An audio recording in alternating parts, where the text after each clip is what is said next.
Are you wishing you were back in the States, Toddington?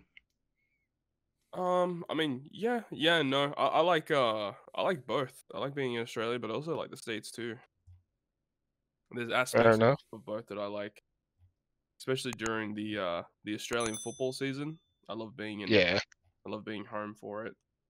Otherwise the games are at like 3 o'clock in the morning. I feel that.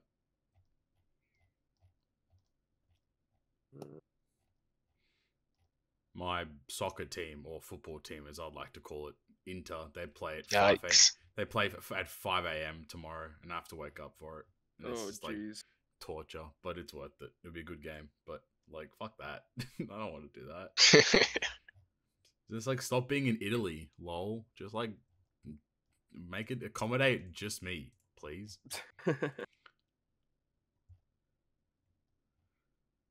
Um, I'm giving Flame another 60 seconds. and then we'll kick it. And then we'll kick him off the episode and off the podcast as a whole. We're looking for a new member. Let's go. Flame is MIA. Flame's dead? Question mark. Rest in peace, a homie, a real one. You know, when Flame comes on, I actually have a pretty good joke for him. Oh, okay. Love that. Alright, he's got 10 seconds. It's pretty fire, you would say. Fire for Flamevius. See? And on that bombshell, what's going on, guys? Welcome back to episode 91 of the Good, Jesus. Great, Perfect podcast.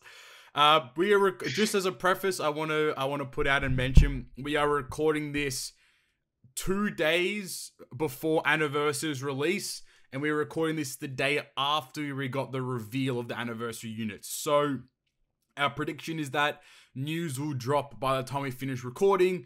So we will probably anticipate the following episode will be kind of the Annie digest and really delving into all of the content and all of the units and what our kind of thoughts and opinions are on everything. So potentially this episode is going to be a bit of a mixture of both the non-OPTC and Treasure Cruise Ep styles. We're just going to kind of go with the flow and, see how we go for time and such along those regards. But Yeah.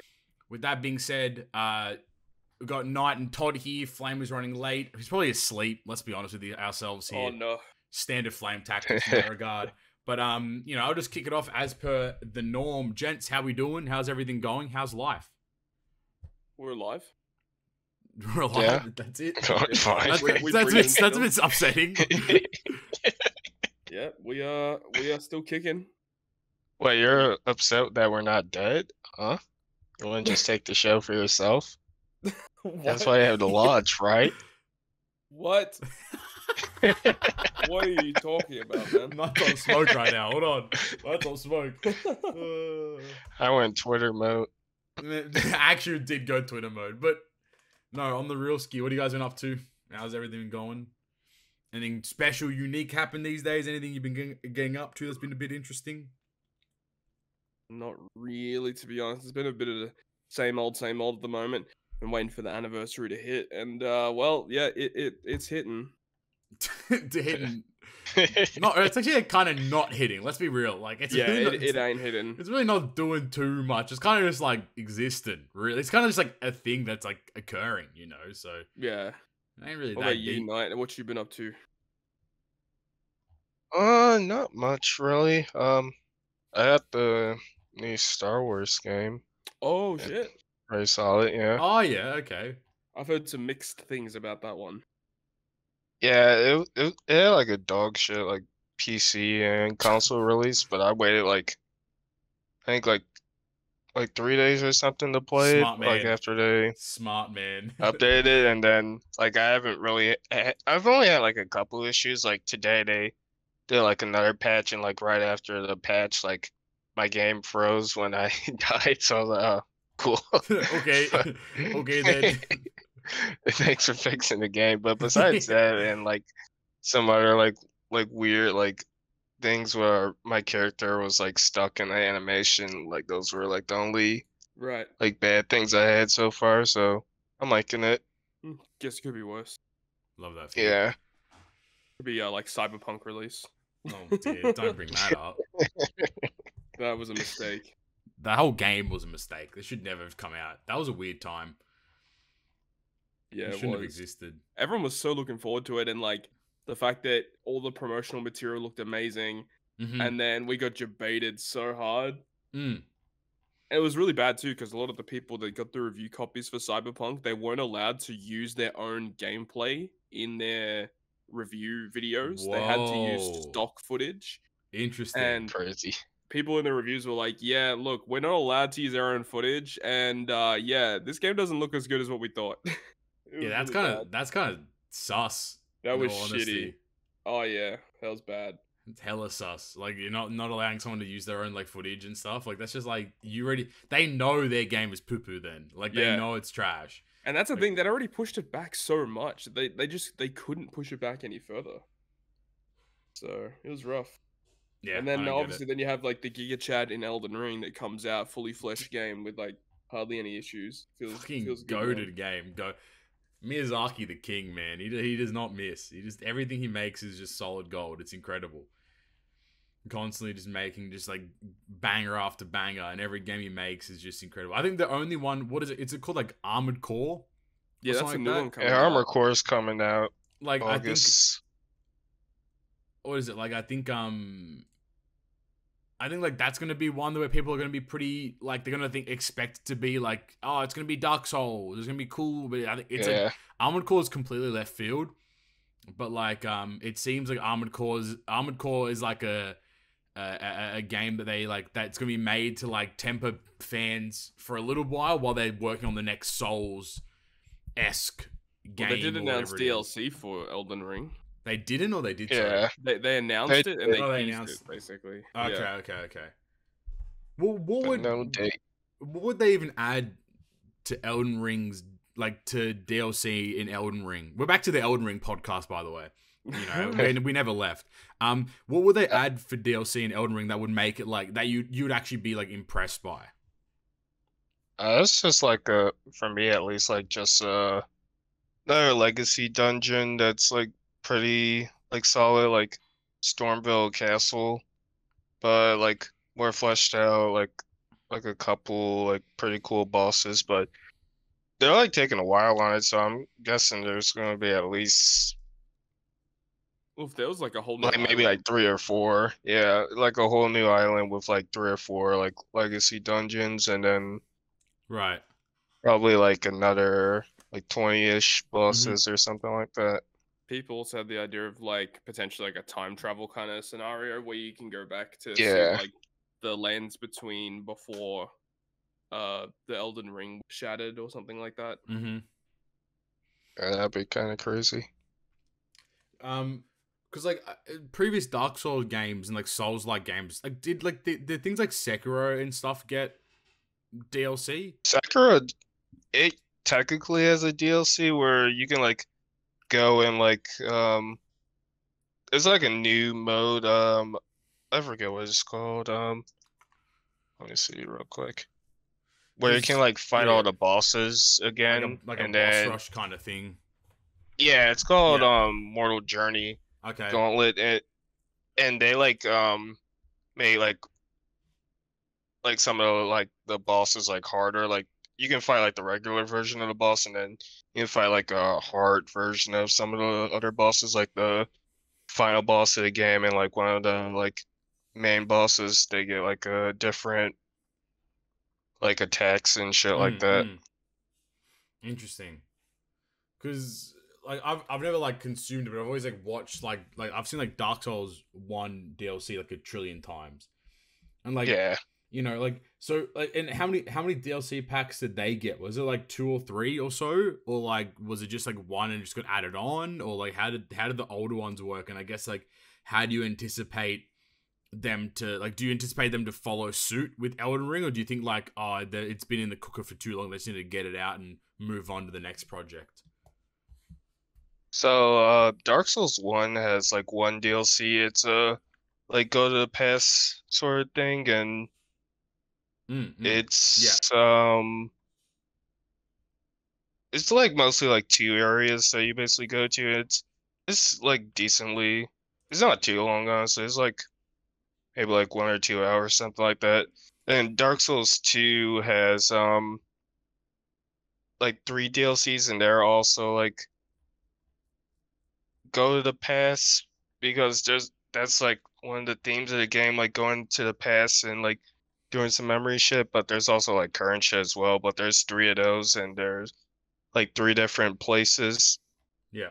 And then Dark Souls 3 has 2 DLCs, and they're like one's like going into the future, and then the other one is kind of, and then the other one is like more still like in the current climate of the game. And then Bloodborne has one DLC. And then am I missing one of the games? No, I'm not.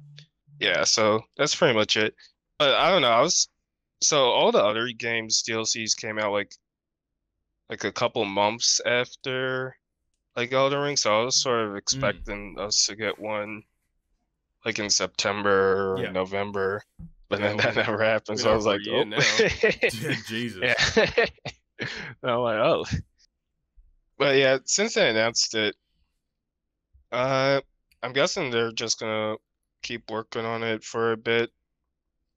Just, I guess, like because like Elden Ring took a while for them to launch as well, it makes a little bit more sense for the DLC to also take a little bit more time just because of how big it is and shit compared to other games.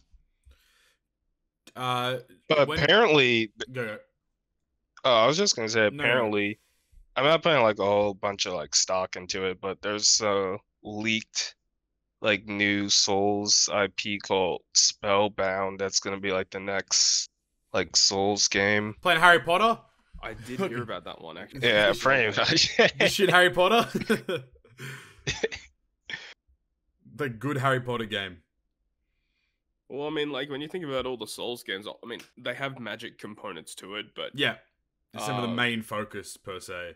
Yeah, like most of the time, people will opt for, you know, the more physical builds with weapons and stuff. But yeah, magic's always been a component of it. So it would be interesting if they just decided to say, you know, fuck it, like let's make magic the focus of the game.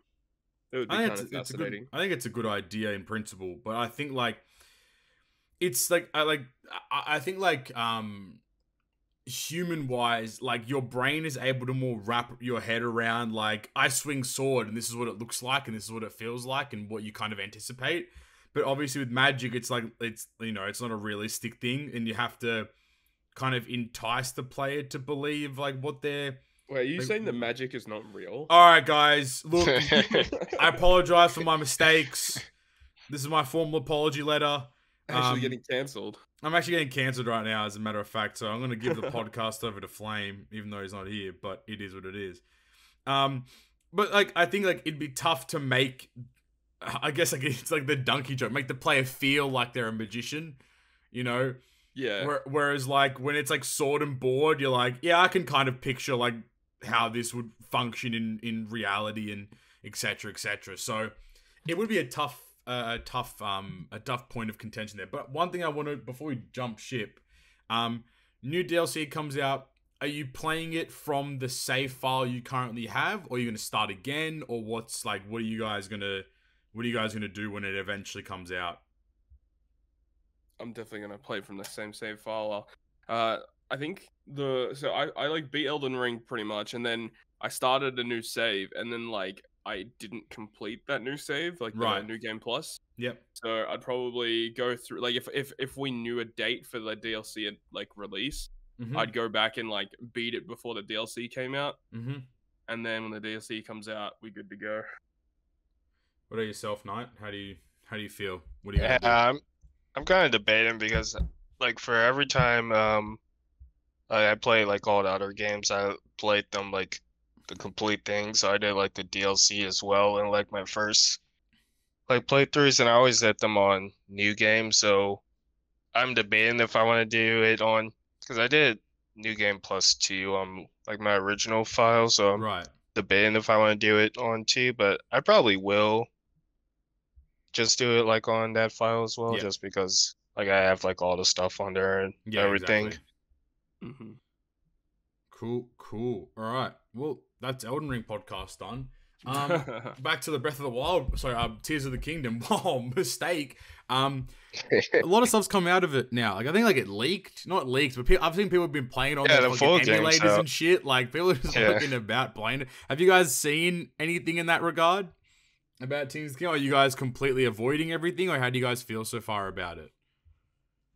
I just haven't seen it personally, but I just know that the whole game is out and it's just like dog shit on the emulator. But that's just mostly like a Switch emulator thing. Like the Switch emulators are kind of dog shit.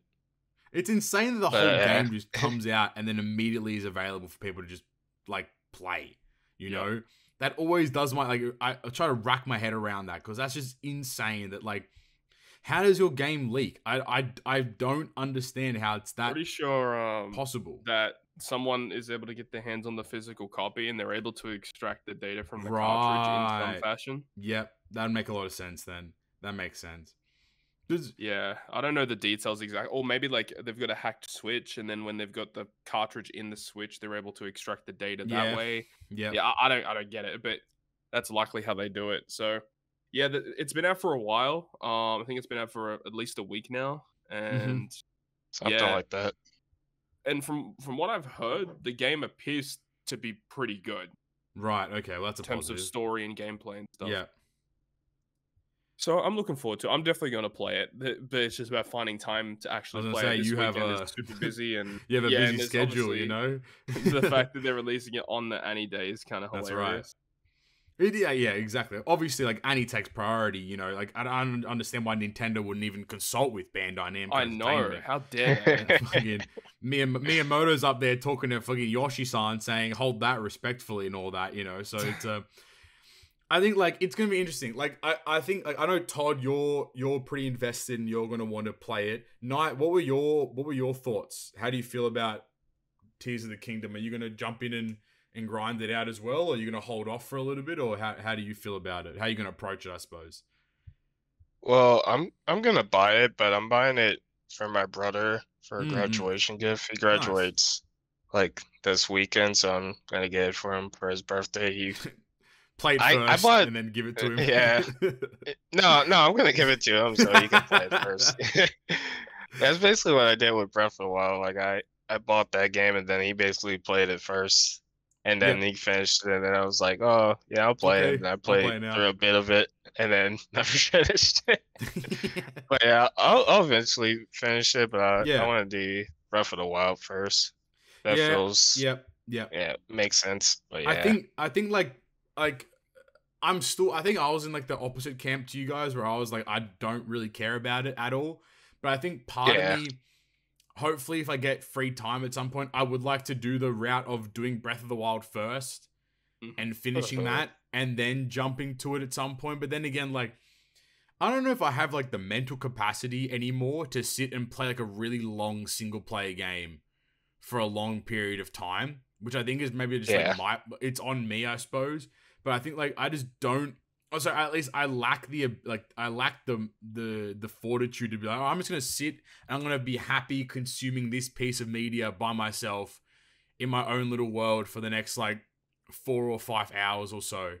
Like, I don't know. Like, I don't know how you guys approach single player games or whatever it is, but I think like that's kind of how I kind of see things now. How do you guys take it like these days? Like I know like because obviously life gets busier and busier as you get older. Yeah. Like how do you guys approach single player experiences and such? Just it depends really on like what game it is. Because like if it's one of those games where you know it actually takes a lot of hours to complete to find everything and there's lots of exploration, that's the type of games that I like. I love the exploration component of games.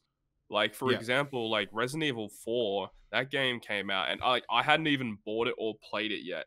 Yeah. Because, like, I would like to play it eventually, but, like, I'm not that invested to go out of my way to do it. But a game that I know that has a huge map and will take me hours to explore, like, I find that more appealing than than a single player game that is kind of like on train tracks where there's like only really like one way to It's go. linear, yeah, okay. Yeah, a bit linear. Yeah, that's just the way I see it. I just love the exploration components to it, to be honest. What about you, Knight? How do you feel about like how do you kind of like go about single player experiences? It really depends, like, on how like invested I get into the game. Like, for Yeah. example, like most recent like game series like I finished like I think it was like 2 weeks ago or something was the Mass Effect trilogy. My Yep. friend, he's been wanting me to play it since last year, and I started the first game, but then I like stopped like midway through the game, and then when I got back home recently, I was like, you know what, I'll pick up the game again, and then I Mm. got like really into it, so I would just put maybe like 3 or 4 hours into like each little play session, and then I ended up like completing like that game Mm. like from where I picked it back up in like a day or two, and then I finished like the next game like 2 weeks, and then the last game like another 2 weeks or so. So Yeah. yeah, it just like depends on the game, and I just feel like it's a lot more fun where if you have like someone to talk about it with, like with him, like every time I would like have a play session, I'll like talk to him later about it or like the next day. So I guess that Yeah, yeah. was like one of my motivations. Yeah. No, I respect that. Um yeah, it's I think that like for me it is tough because I think like I guess like I'm just like in my own head and I feel like I could be spending my time doing something better, but then at Yeah. the same Yeah. time I end up spending my time doing things that are just useless as well. So it doesn't it doesn't really matter per se. But I think my brain aligns to like I think the last like proper single player game that I played like I played was like probably Skyrim, if I'm gonna be sincere.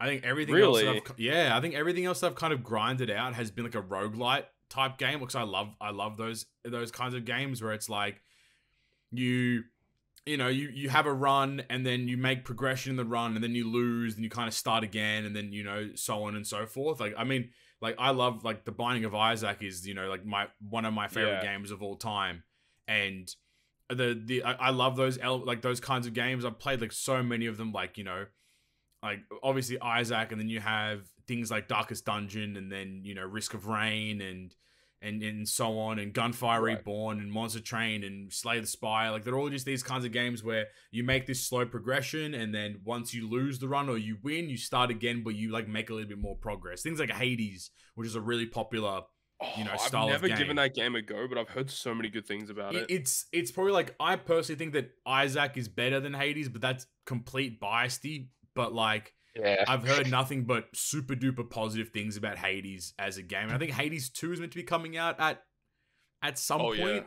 So I don't think the story would be irrelevant. I think the story might matter a little bit, but the gameplay is like it's Yeah. the same. It'd be the same stuff. So I think it doesn't matter too much. So even maybe waiting till Hades 2 kind of comes out could also be a shout too. But yeah, I love those like the games that I love, and then obviously like I think I agree with Knight, like having somebody to talk to about something makes it way more enjoyable. I think that's why True. like we're still in the TC, we're still in the the TC realm and still playing Treasure Cruise. But even like things like I know it's cringe, but even like FIFA for example, like my whole friend group is in FIFA this year, so we're all just grinding out and playing it. So it That's makes fun. it it makes it way more insane. I'm not sitting here by myself just grinding matches. I'm like, if I'm gonna play, I'm in a Yeah. Discord call with everyone, and we're all gonna like yell and scream and like and played in that kind of regard. And I think that's what makes it way more fun for me, I suppose. But I think what's the new Bethesda game? Star something, whatever it is. Starfield, that's it. I think I want to give that a shot because I think that's kind of like akin to the Skyrim realm. It's not Elder Scrolls, but like it's still like this really like just massive kind of world thing, and I've always enjoyed that kind of element. So maybe giving that a shot. Starfield is an interesting one because I don't know. Bethesda is lost a lot Stinky of trust company in their it's, audience. it's a very So stinky company. It's a very bad company. yeah, they have to win back the trust of the people, I feel, and hopefully they can do it with Starfield. But I hope it's not one of these games that everyone's hyped for, and then it comes out It and will is be though. unfinished. And You know for a fact it's going to be exactly that too. So we'll have to see in that regard. But you know, you never know, I suppose. Knight, you mentioned the new Star Wars game. Give us a lowdown, sir. How do you find it? I find it pretty fun. Did you play the first one? Yeah, I played the first one last year or 2 years ago. That was last year. Yeah, so yeah, I finally got around to playing it because I played it when it came out, but I didn't really get too far. And then I was like, you know what, I'll buy it again and play it for real. So I played it again. Yep. And I played for real, and yeah, it was a pretty cool time. So I was like, all right, cool. I'm excited for the next one, and then they announced the next one, and I see all the trailers and stuff, and I'm like, oh god, this is kind of crazy. So I pre-ordered it, and then I was like, oh, I heard about the game having a kind of stinky launch, so I was like, oh, this this isn't good. This doesn't sound good. So I waited like 2 or 3 days to play it, and then I played it, and it was working fine for me for the most part. So I'm pretty happy about that. Playing it on like the hardest difficulty right now, and it's pretty good. All right. How are you finding like gameplay? How are you finding the story? Like, is it actually? Are you enjoying? Are you enjoying it? Is the game a lead on from the first one type beat, or like how's it done in that regard? Yeah, it's kind of like the way that like God of Rock. I said God of Rock. God of War Ragnarok is. I like God of Rock actually. Hold on. God of Rock. It's time. Kind of sounds kind of hard. Hold on. But yeah, it's kind of like how God of War Ragnarok follows up with the other game, God of War 2018, but it doesn't like it's not like right after the game, it's just like a couple years later. Yeah. So it's sort of like that, and you start off on this mission and you're trying to find, I forget what it was. It was like some codes or something from this like senator who's like corrupt on like one of the really popular Star Wars planets, which was kind of crazy because we don't really see it a lot in like a more like recent Star Wars stuff. So it was kind of cool playing on that planet. So yeah, it was a pretty cool start. And like at the beginning of the game, you fight like one of the bosses that was like one of the mid point of the game bosses in the first game. So it was kind of cool fighting them again and then beating their ass. But yeah, it was so far I like it. Not really like super crazy about the story like right now, just because it's like sort of at the beginning phase and there's not really anything like super lined up, but it's enjoyable so far. Like they added like a lot of new things. Like there's like now like grappling in the game, like sort of like Sekiro, and then there's also where you can like jump up the walls like using the force and stuff, which is kind of cool. Yeah, I like the movement and the way that you get around the map in the Star Wars game looks really fascinating. I kind of like the way they go about it, and you can use like the force powers to interact with the map and stuff, which is super cool. Dig it. Nice. I don't know if he just did not perish. Oh, did I die? Oh no, I'm still here. Okay, I was shaking my head. You're agreeing. You're nodding. All right. I was gonna ask. Yeah. You just couldn't see. I was gonna ask how do you feel about the difficulty? Because I think you just mentioned you're playing it on on the hard difficulty. Do you think it's like good kind of challenging, or what do you think in that regard? It's all right. Like I usually don't play games like on like the super high difficulties just because usually when like game developers they'll be like, oh, highest difficulty, like everything's just gonna be bullet sponge or something like that, Yeah, and yeah.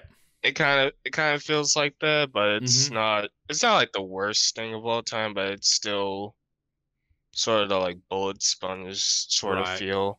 Yeah.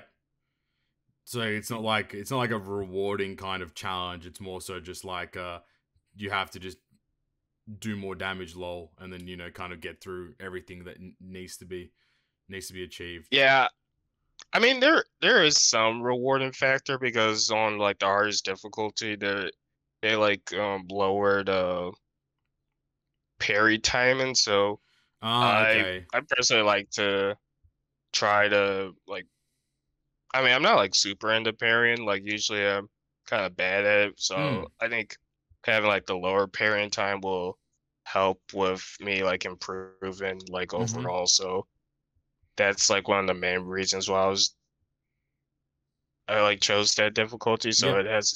it's been helping in that regard. But like I don't know, sometimes like the enemies like when I do like an unblockable attack or something and then you get one shot, it's like damn, I hate this so much. Damn, man. It really be your own, man.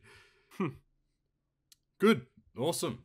Love that. All right. Final thing before we get into some TC, which I was stalling as much as possible because I know Flame would want to talk about this. Flame is not here. The new Honkai Jabroni, fucking Genshin Impact header, some motherfucking Honkai Impact Star Ray or Genshin Impact. You know the vibes, man. Yep. Who's played it? How we doing? How do you like it? How do you not like it? I've been playing the shit out of it. All right. Run it down, Broseph. So it's kind of like, imagine Genshin, but it's turn-based combat. Oh. Kind of like a Persona, for example. Interesting. Okay. And the gameplay, like when you're outside of combat, is not exactly like Genshin, where it's like an open world and you can explore whatever you want. You can climb mountains and shit.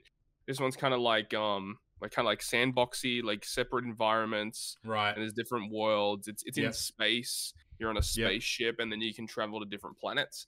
Okay. And that's kind of how the story works. And the combat is kind of fascinating, actually. I really enjoy it. Yep.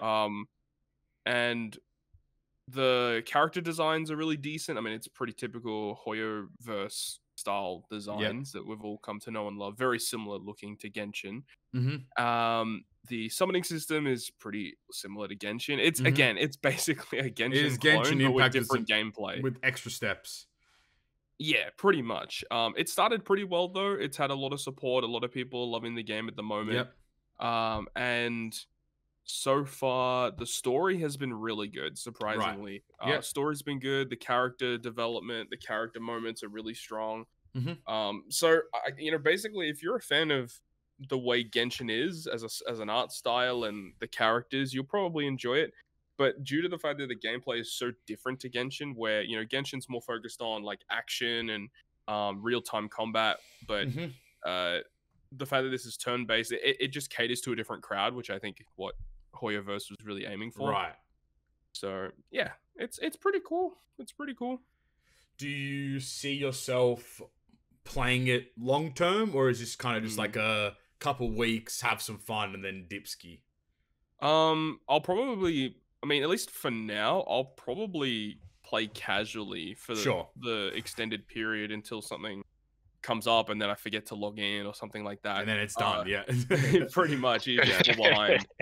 But because like there's a lot of games coming out that I really want to get into, because obviously Breath of the Wild 2 or Tears of the Kingdom's coming out. Yeah. I want to get into Diablo 4 when that comes out in early June. Oh, yeah. So that comes out very soon. And also Final Fantasy 16 comes out at the end of June, I think. Jesus, so yeah, that's right. I'll probably be playing that too. Yeah. So there's like a lot of games coming out, and that's going to take my time away from playing it, because with these like, live service games, you really want to be playing almost every single day because of like the stamina system, and refilling stamina is not the easiest thing to do, specifically in the Hoyoverse games. Yeah. So you actually want to be logging in every day and like using as much of your stamina as you possibly can. Yeah. To get the most out of it, like squeeze every bit of efficiency out of it as you can. And if you miss a few days, you're just gonna be like so far behind everyone else.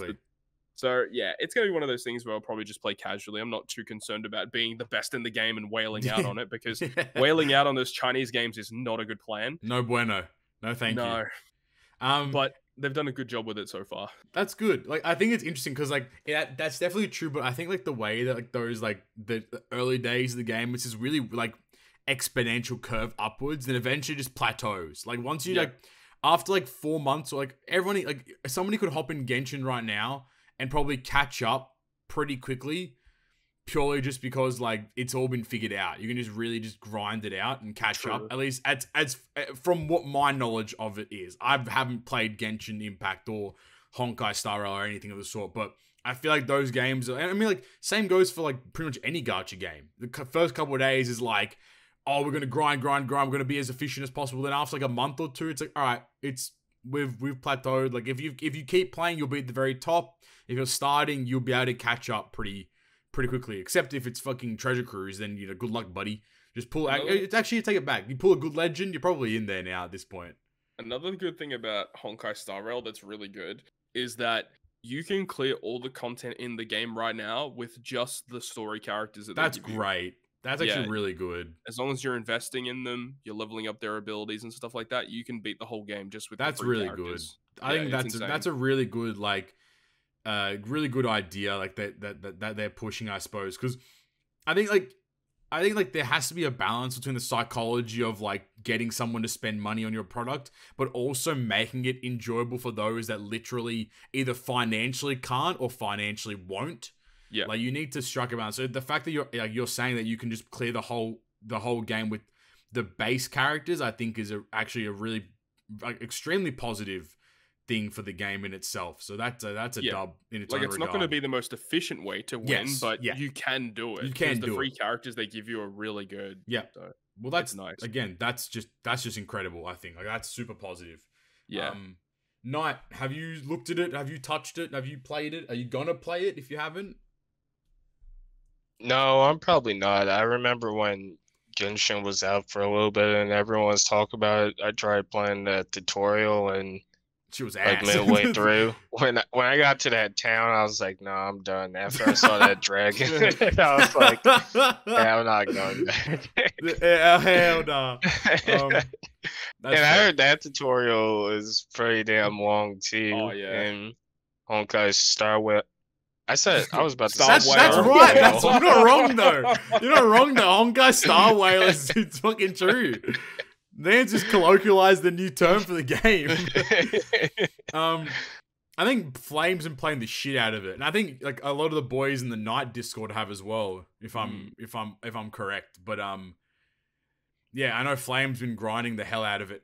So, like, I would have loved to have his knowledge on it, but, you know, I don't know what that Flame's a mysterious character. I don't know what he does. You know what I mean?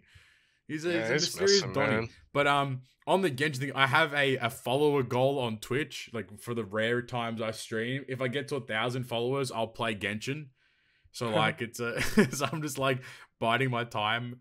Like, I've never touched it still, and I kind of hold that as, like, an accolade. But I think it'd be very funny to jump in, like, 3 years later or whatever. But okay, let's try this fucking game out that, you know, is super duper popular. But no, that's good. Honkai.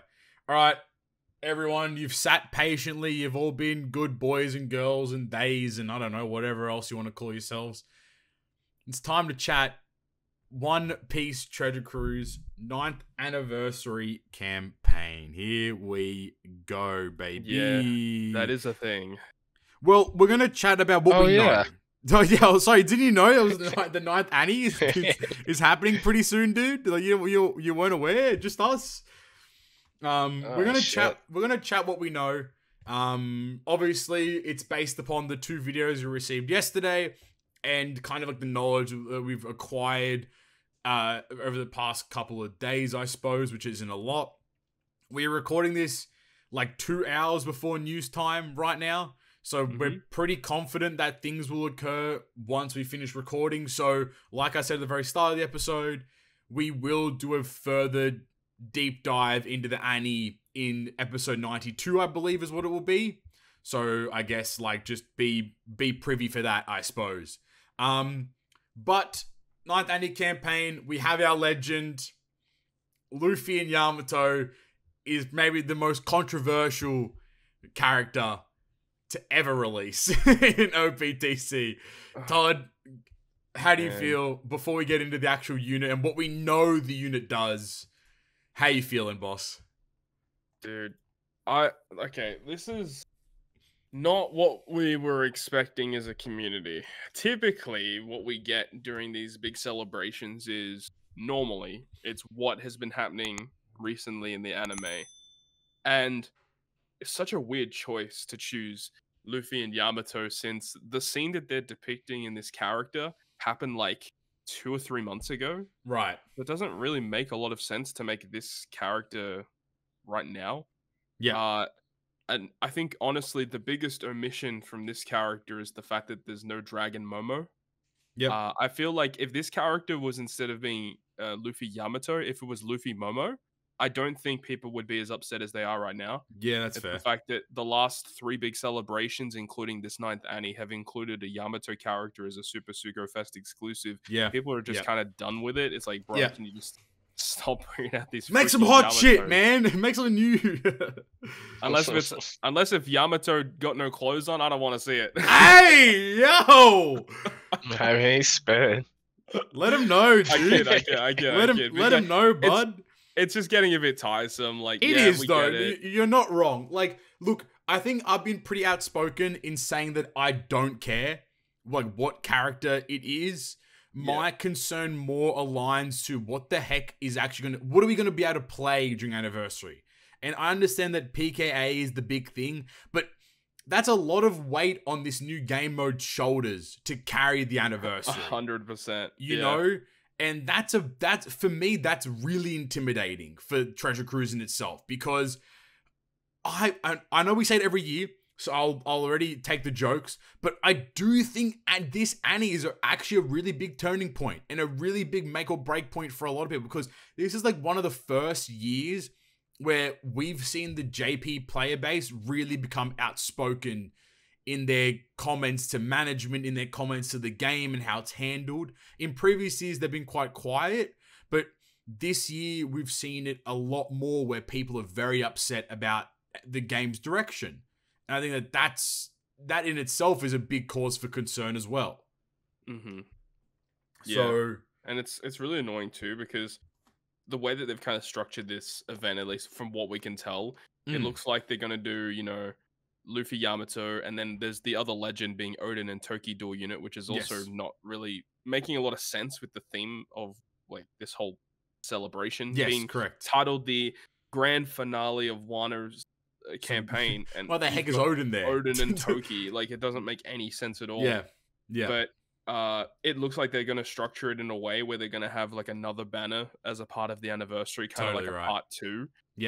It's what it seems to be anyway. Which means that, like, they want to like kind of funnel money out of us, but at the same time they don't really care about top grossing either. So not at all. We're not going to hit top grossing. Not a chance. Not a chance we're hitting top grossing, unless like it's fucking in Latvia or some shit like that. Which is a shame, because we actually hit it last year in Japan. We did, and I'm gonna kick it to you.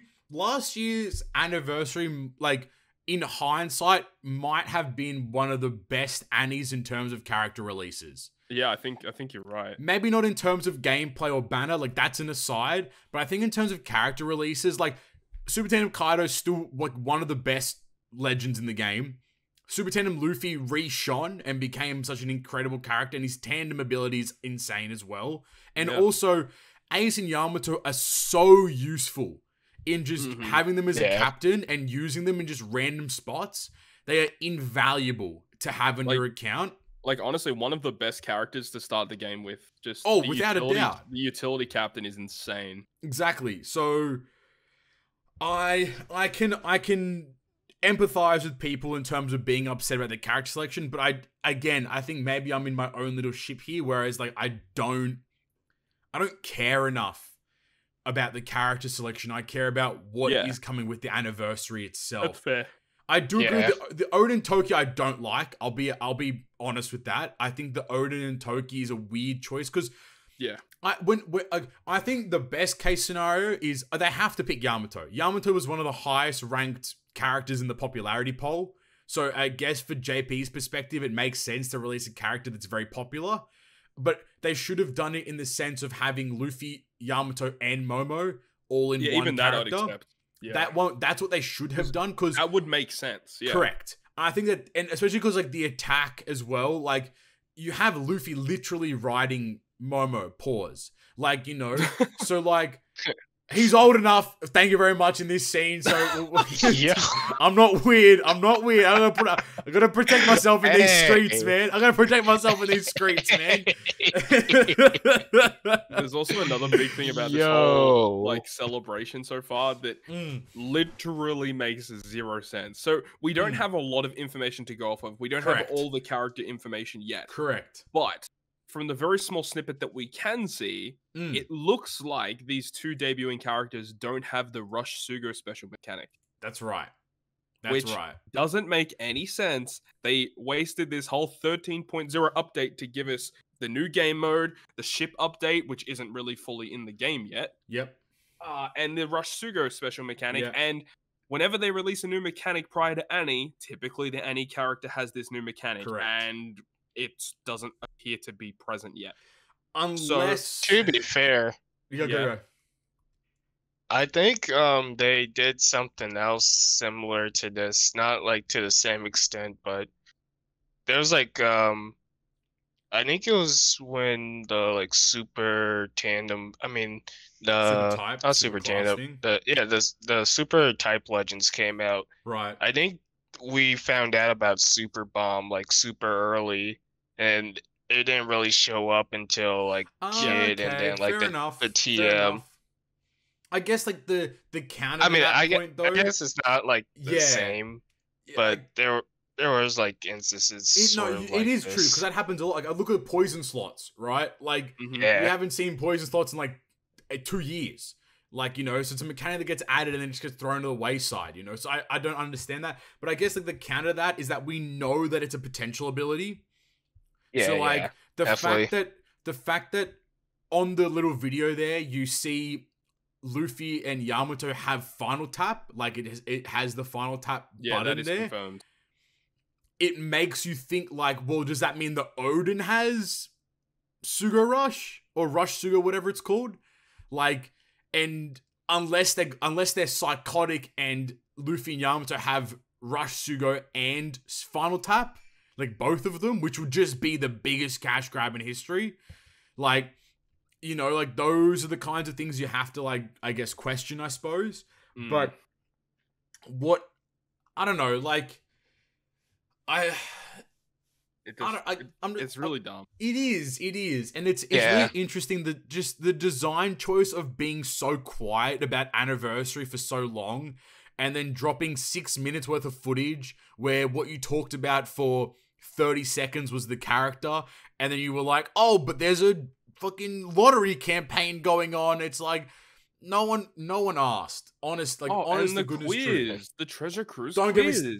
Don't fucking. The only quiz I care about is Godot's alt account that's making the meme one. That's class from him. Hilarious. I love that from him, because that's actually really funny. But like, the quiz is just so poo poo. Like 55 gems, I get it, but like, come on, dog.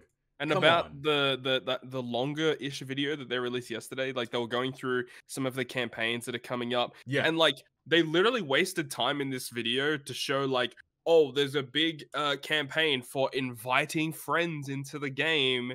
Yay. It's like, bro, no one gives a fucking shit about the friend invite mechanic. The whole point of that friend invite mechanic thing was like, if we get enough of them, everyone gets 10 gemmies. And it's like, cool, but that's not what your campaign should be based around. Your campaign should be like, PKA is coming out and the first character is Roger, and get ready to farm him, and you have this and you have that, and we're gonna and the TM, here's a silhouette for TM, here's Kizuna, here's potentially a 6+. That's the stuff. So you should be advertising. You're supposed to build the hype, and they're just doing such a terrible job at it. I also want to Go, Knight, go before I go. I was just gonna add on that. Like on 7th Annie, at least what I remember, like we got all the characters info. We got the Onigashima Big Mom Kaido unit. Mm-hmm. I think they also show Koala as well, and then Mm-hmm. they also like talked about the fucking event and shit. But They had this is everything. like, It was oh, they login, even like even eight 99 gems. even eighth Woo! Annie, like eighth Annie had a producer video if I remember correctly. Yeah. Yoshi literally Yeah. explained all the characters. So we had all the info, I believe, like including like Pirate Rumble and We had the swapping Super Tandem too. and we got Super Tandem and it showed the Super Tandem stuff as well. Yeah. Like we knew Yeah. everything. So I don't understand what unless like today at news there's another video that comes out and they're gonna trickle it down in that regard, then okay, maybe they're like teasing it slowly out, right? But I good. One thing that I want to mention that Broken Famous actually brought up. He was like, how they aren't talking about how the big slap in the face is the super success is. It's only 3 days and super success rate is abysmal. 2x rate is still shit. Bandai hasn't updated in years. The rate is roughly the same as it was 9 years ago. It's why Bandai were doing 3x, 4x, and 100% rate before they stopped doing them. Oh, that's true. They had the gall to put it in the video as a huge and important announcement. If you needed more evidence of the disconnect between Bandai and the game, look no further. That's a perfect example. 100% right. Broke is so correct in that regard because I forgot that they did higher chances of yes, before. yes. Yeah. Like they used to do 3x, they used to do 4x, they even used to do 100% chance. But the fact that it's only 2x and it's for 3 days is not enough to write home about as being like the end all be all for your campaign. Come on now, like. Okay, the lottery, fine. You always show the lottery. Luffy's Schmeat Island, or his Schmeat Carnival, which is kind of insane when you really break it down. Why has he got a carnival for his meat, right? That's crazy. and it's only the small meats too. It's only the small. Luffy got small meat confirmed. Doing the S meat is already stingy in its own regard. Yeah. On top of that. It's only you actually get a fair wath of them, but doesn't matter. But on top of that, that already was happening. I already finished it. People have already finished it, you know? Is that really something to say, oh, it's part of the Annie campaign? It's not, because it came out a week earlier. It's not part of the Annie campaign. And it's just everything amplifying on top of each other, because you gotta add all these other things as well, like the bounty red ticket thing. They didn't even talk about that in the video. They should have brought that up, because those tickets drop on Annie or the day before, right? Yeah. So why would you not bring? That's a big part of your celebration. That's the thank you for players for playing the game. Why would you not bring that up in your entire video, in the entire premise of things? It doesn't make any sense. So I don't understand why, what their decision making process is and why they've gone about it in this capacity. Is it the generic they don't care? Because partially it feels like that's the case now. I don't know if they don't care. I mean, that's probably an aspect of it. Yes, I think that they're just completely disconnected. They just don't know what the hell they're doing. I think disconnected is actually the correct phrasing for it. I feel like they care to some aspects, because they obviously want the game to succeed. They want to still reach financial goals, but at the same time, it just feels like they don't know how to do it, or they don't know what they're doing. Well, I think it's you and I had a brief conversation about it, and it's it does seem like it's a pure a min-max strategy of make the content, and because obviously I don't know what the ins and outs are of Bandai, but if you're getting Yoshi to create a video, for example, you have to bring him in, you have to allocate time, you have to allocate people to film, you have to allocate takes and editing and blah blah blah blah. Whereas if you just have a stock standard video where you just upload images and do some fancy little animations and transitions, the time investment is way easier, right? Yeah. So in that regard, Flame. So 58 minutes is a few minutes after 8? ? Hello. He's here. Hello, Flame. Welcome to the podcast.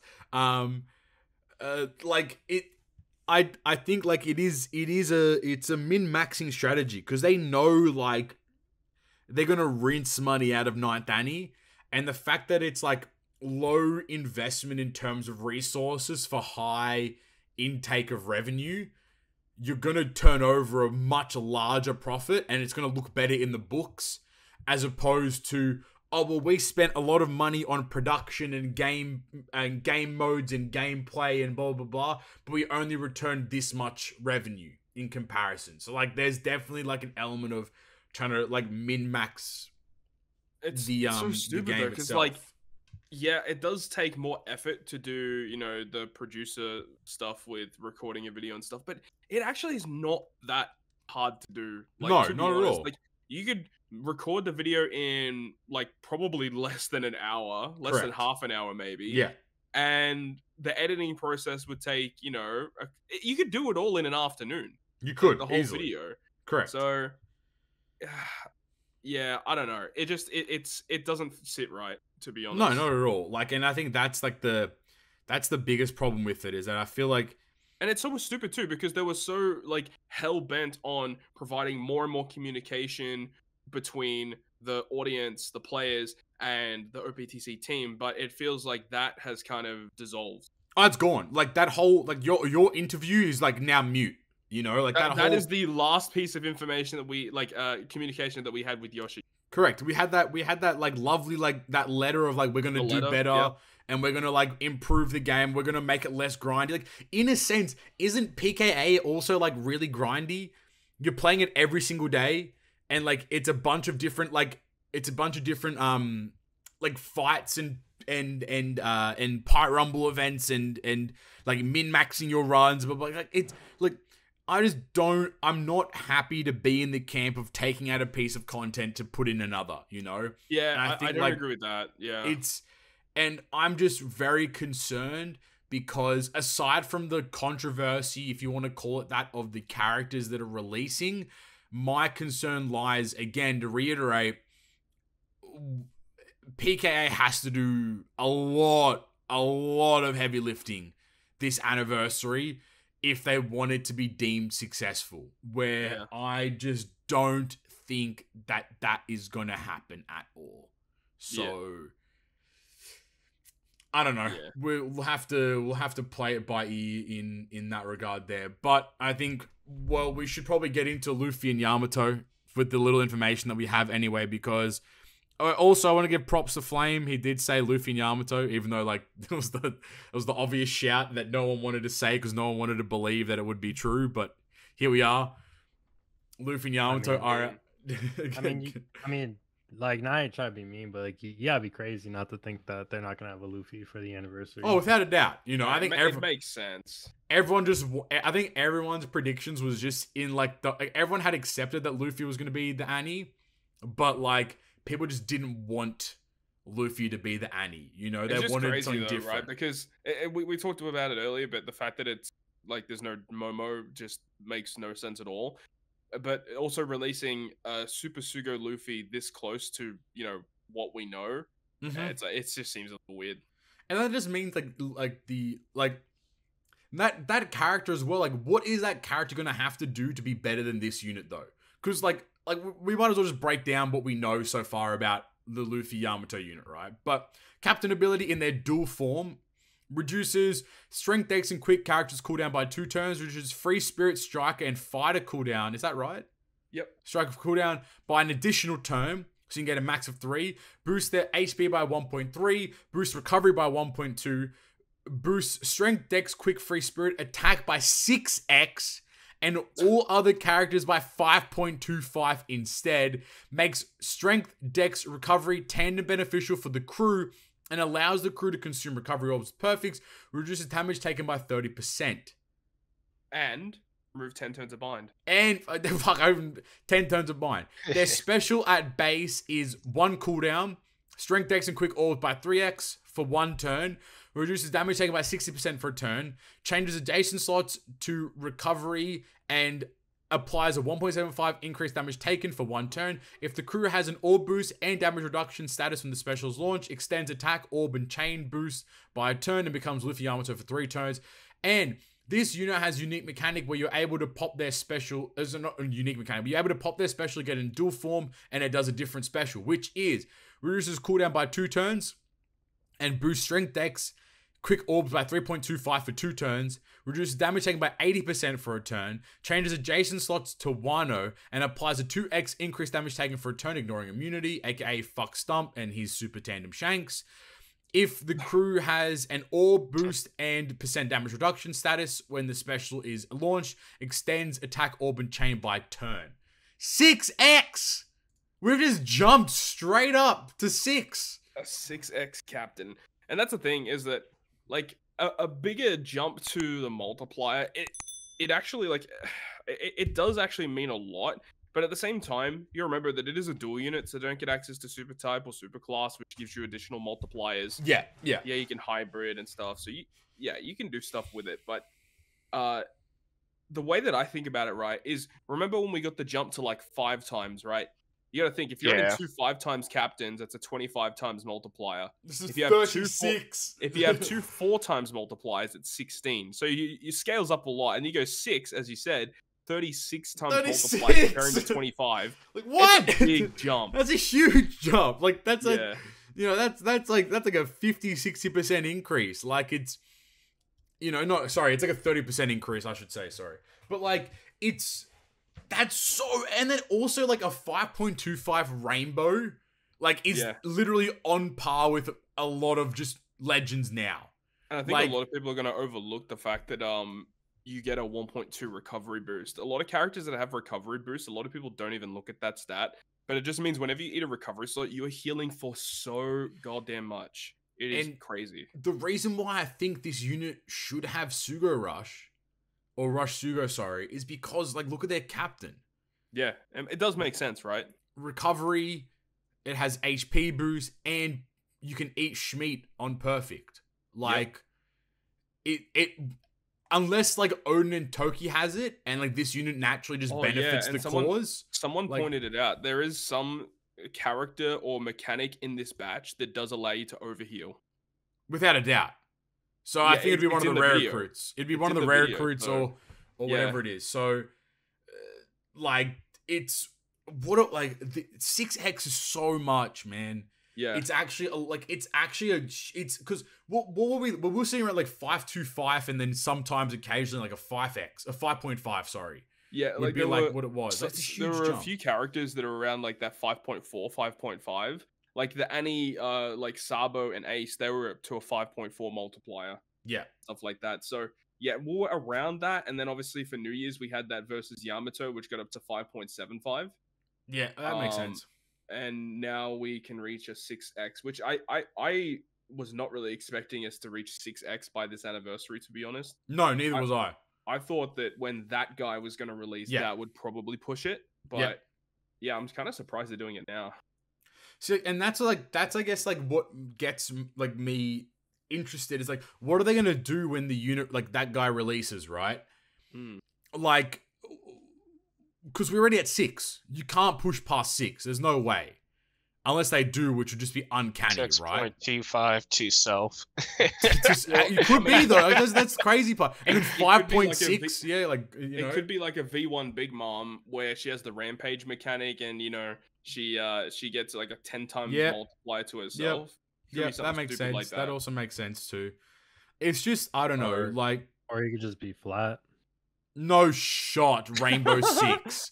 You're fucking chatting at your bunda. I didn't say rainbow, but you could just be flat. That would be insane. Because think about it. I mean, that character's probably gonna come out in like 3 to 4 months. There's probably gonna be a lot of legends from now till then. So I could see them jumping. It could be. I don't know. Like, it's very uncanny. Like, I mean, their special is great, but it does leave a lot to be desired as well. Yeah. You get cooldown, you get a 3x orb boost, you get damage reduction, you get adjacent slots, which is just cringe. And I think you pointed out in your video that doesn't include block slots. So that's already an L. Yeah.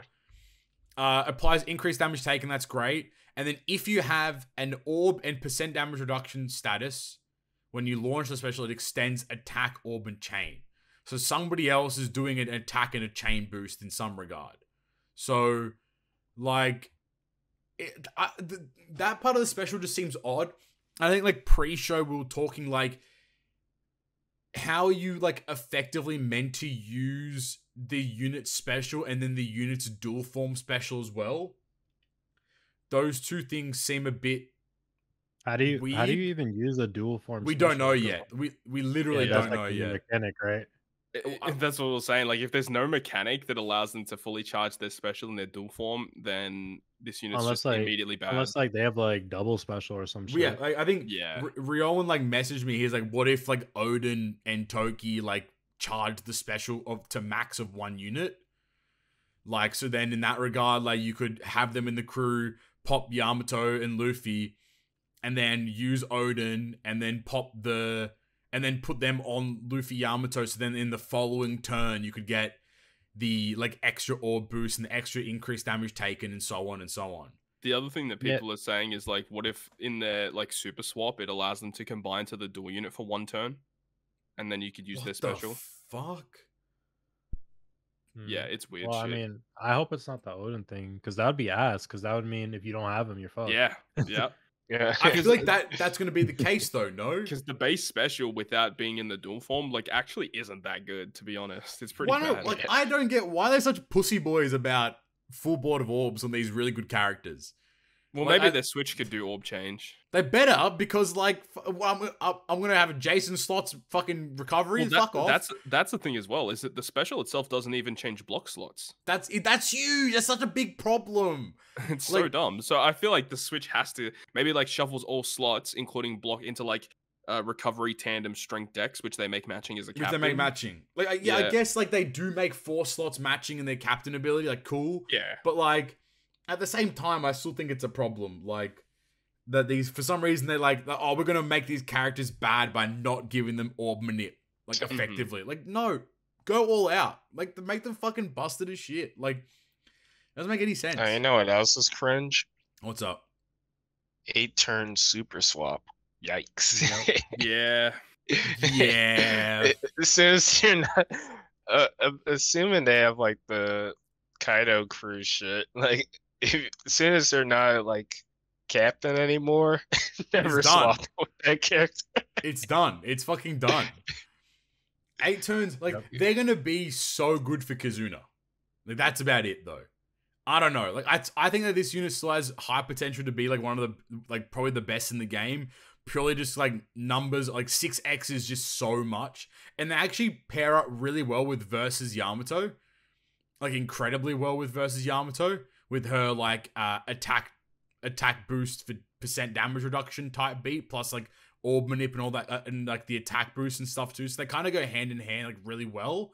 But yeah, like, that 8 turns is a lot, man. 8 turns is a lot. Like, how do you even reasonably get that in really fast-paced content? Like, you don't, you know? Unless, like, Oden and Toki, like, charge your super swap, and then the super swap makes them makes them Luffy and Yamato for a turn, and then you pop the special, and they make themselves Luffy and Yamato for 3 turns, and then they get the benefited special or whatever it is.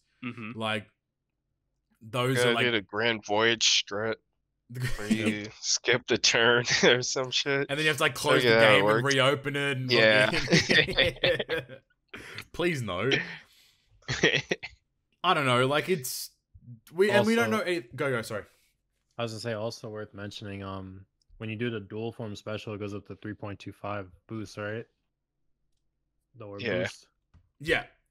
Yeah, I was gonna say that's pretty cringe, to be honest, because fucking literally last year's anniversary, Luffy had a 3.25 orb boost. Like, they could have raised that a little bit. I think, like, they're trying to sell the unit as, like, you have 2 instances of the special, and there has to be some way that you can get the special back, you know? That's the only way. And I think, like, what we kind of, like, determined was that it's going to be one of those cringe units that they expect you to go turn 4, turn 5, or stage 4, stage 5 type thing. But what confuses me is that their special extends attack, orb, and chain lock. But why would you want to extend a 3x orb boost? I know it's only for 2 turns, but why would you want to extend a a 3x orb boost if their better special is another orb boost. Like, it's a bit funky of a design choice. Yeah, and it says that it extends chain locks and attack boost, and the character doesn't do any of those. So unless if there's another character in the batch that can do that, or their switch effect is capable of doing that, like, it's a bit weird. You know, it would have been sick if, like, instead, like, their dual form was like, if you have an orb boost active, increase it to 3.25. If you have an orb boost active, gives you a 1.75x overrideable attack boost. If you have an orb and percent damage reduction, blah blah blah blah. Like, I don't get the whole point of just like bigger number equals better unit.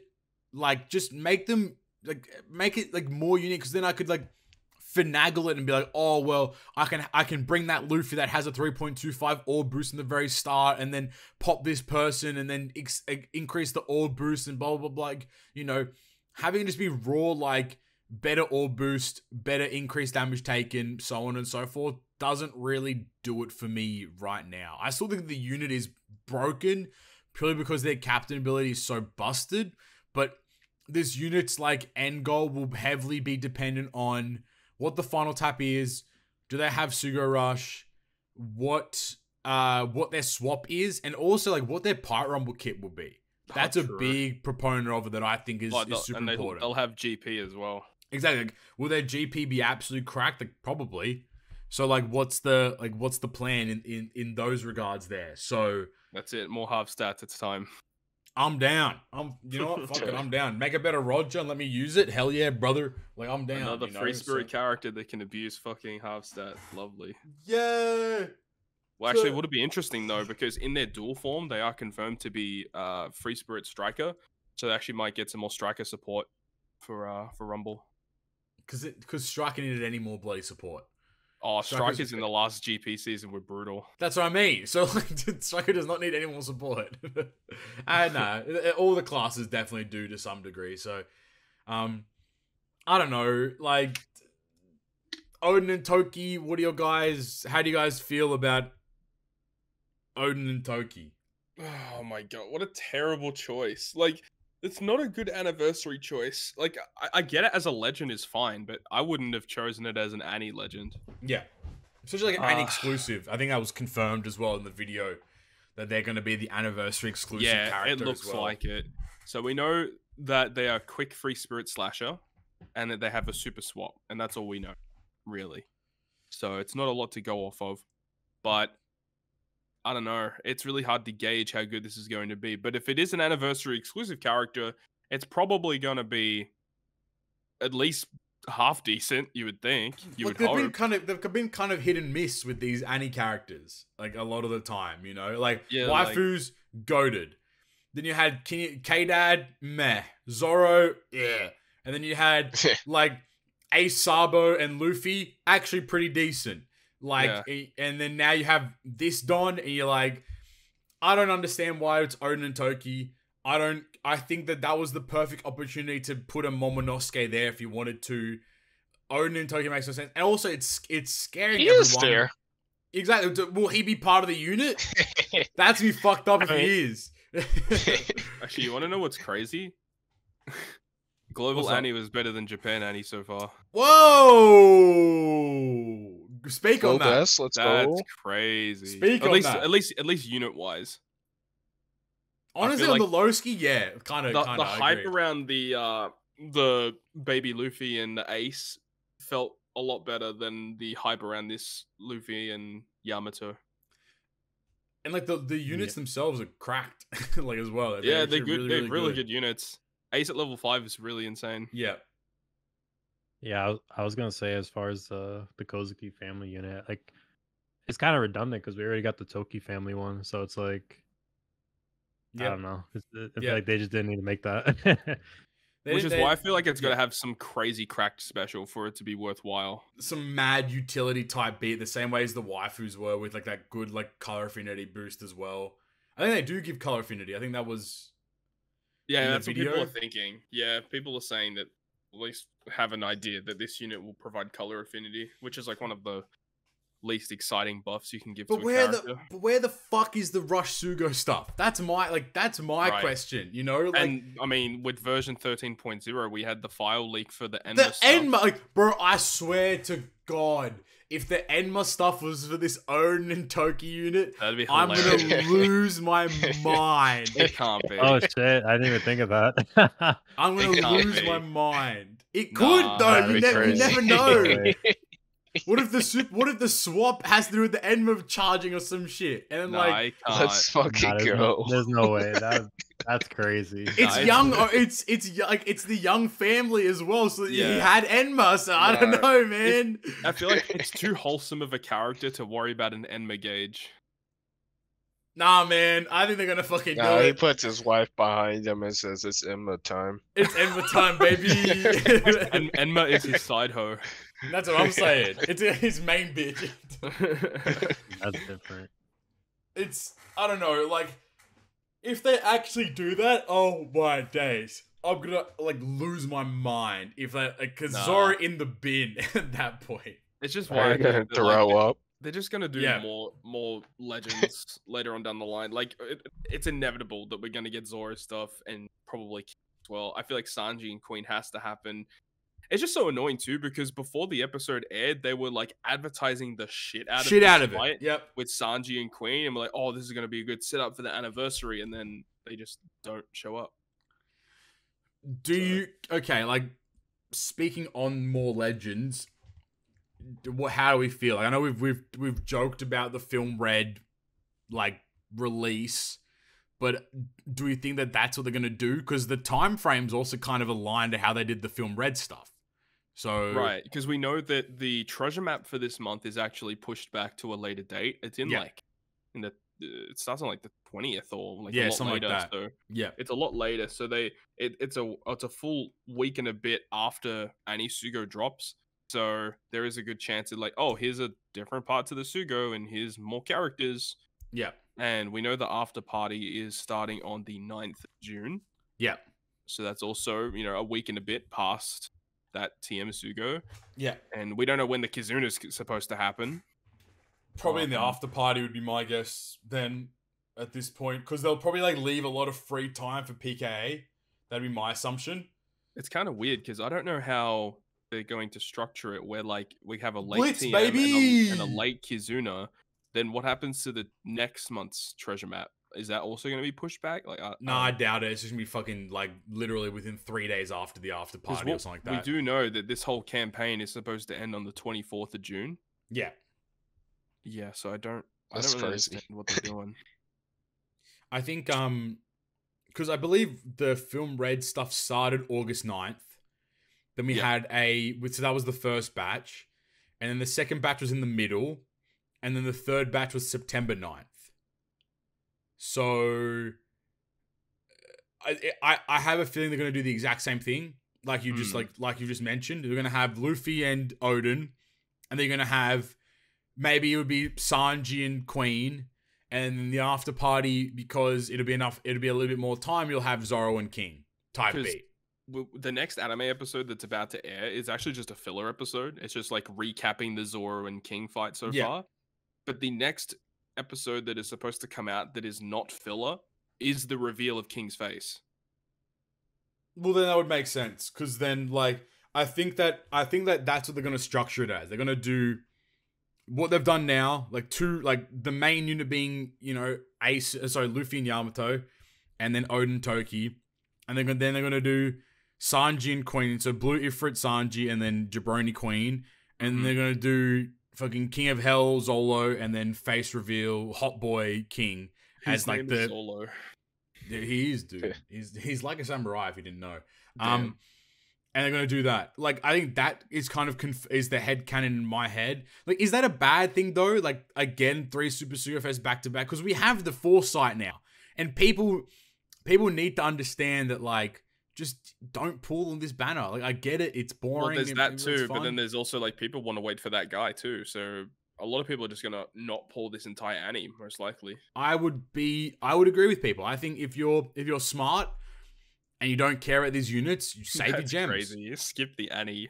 I know, mad, right? I think it's pretty self-explanatory to say that it's a bad thing when you're debating on skipping anniversary characters. Oh, 100%. Yeah, without a doubt. Not what you want to be doing.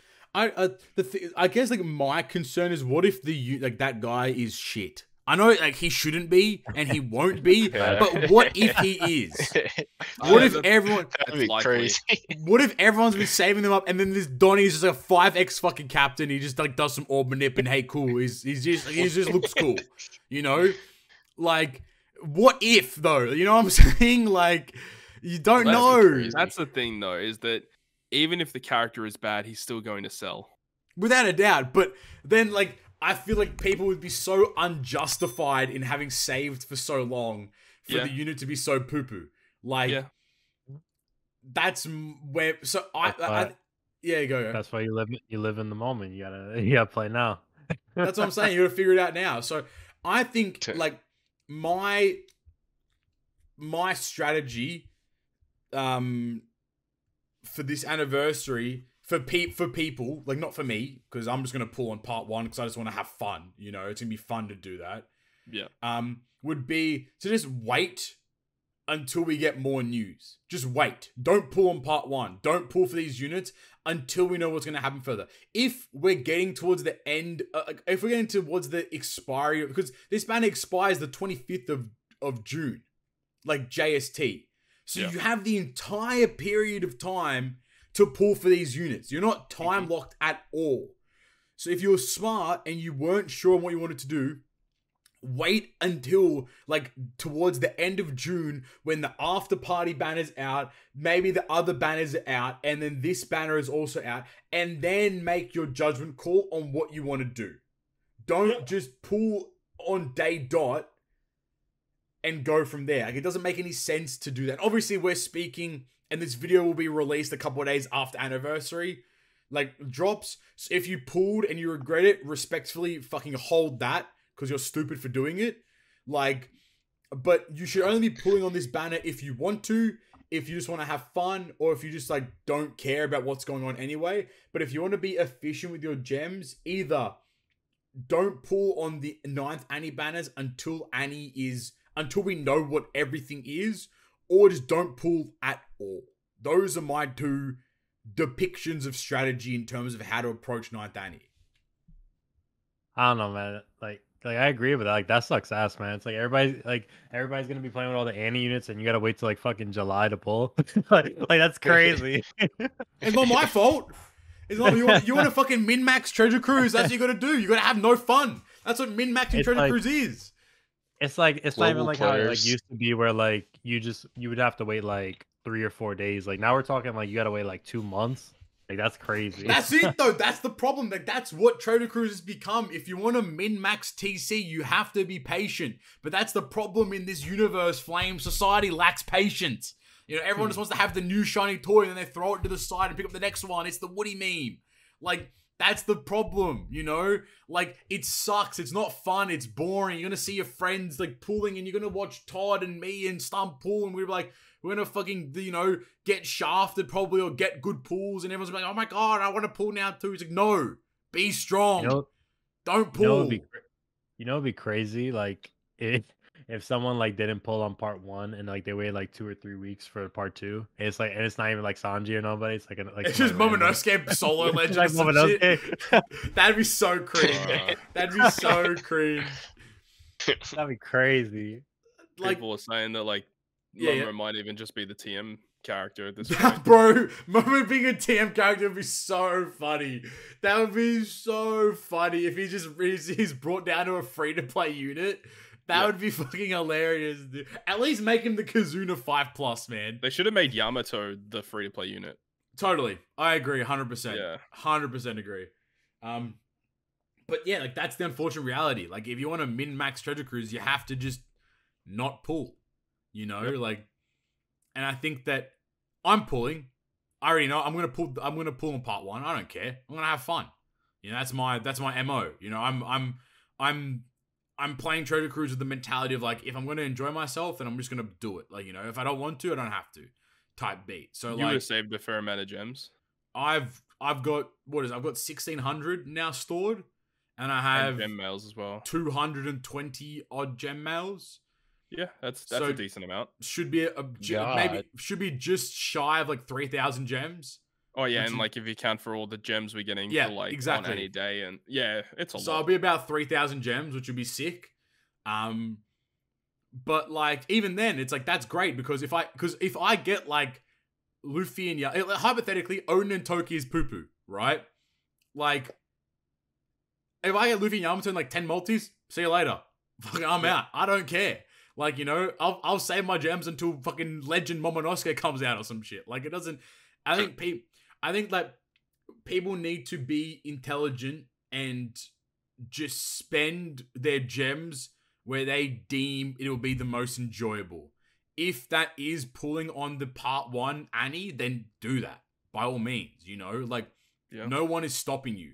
But I do think, and I don't want to talk about this for too long because you know, like I already have talked about it ad nauseum. But if there's ever a moment to vote with your wallet, it's now.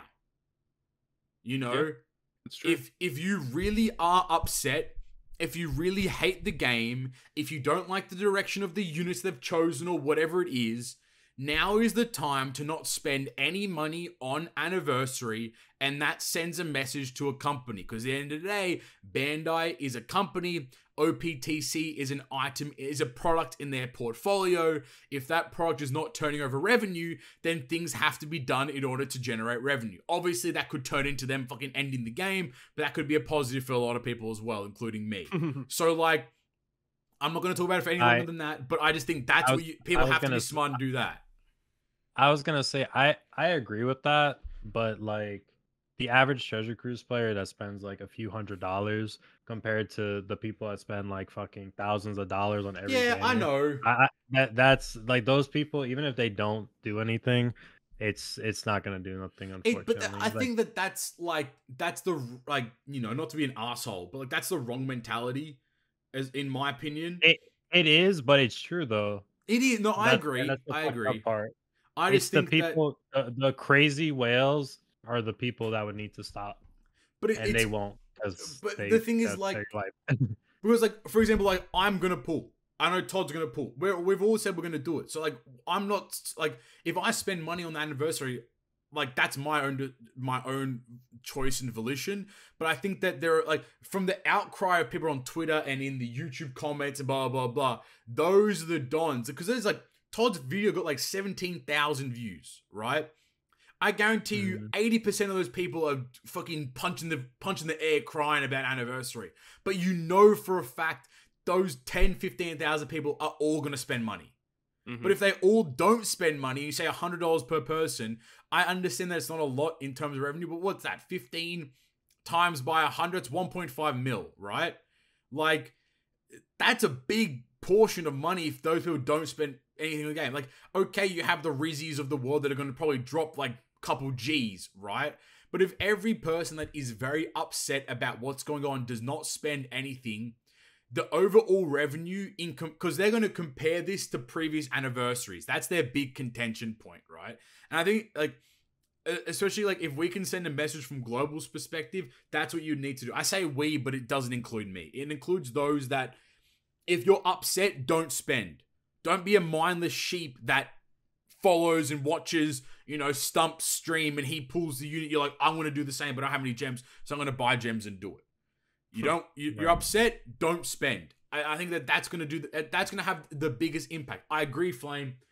It's not going to, it's like a, what is it, like a drop of water in the ocean. Like, it's not going to change everything, but like, it's something, right? If the revenue is lower than last year's, then surely that's an indication that they've done something wrong in some degree. That's my, you know, that's my 2 cents on it, I suppose. But I don't know, like, Todd, what's your approach? What are you going to do for Annie, I suppose? I mean, I want to get at least one copy of each of the units. So I'll probably still pull for them. The other thing is that I really want dupes for other characters too. Yes. Yep. So I really want to get my hands on more copies of Nami, because Nami absolutely destroyed me on New Year's. Yep. So whatever part Nami's on, I kind of want to pull on that part. I'm that's something that I was trying to remember to bring up, but I didn't. But that's kind of like also my incentive to do lots of pulls. Is like, at least like as someone who doesn't pull on like every banner, these are the banners where I can like spend it's the the gems. most value to spend gems. Yeah, like the fact that I'm still missing the Luffy from like the exclusive ones. I'm missing units like the Killer and Hawkins, which is whatever. The Ray Gaban and the Whitebeard, actually pretty, Ray Gaban really good. Plus, like, I'm missing a crap ton of dupes. Like, Nami dupes, Robin dupes, more Uta dupes, Super Tandem Shanks dupes. Like, even units like finishing off Super Tandem Luffy. Like, those are the things that I'm going to be more excited about opposed to getting the new unit, So, like, that's kind of where then again, if I get, like, the new unit in one multi, I'm out. Easy money, you know what I mean?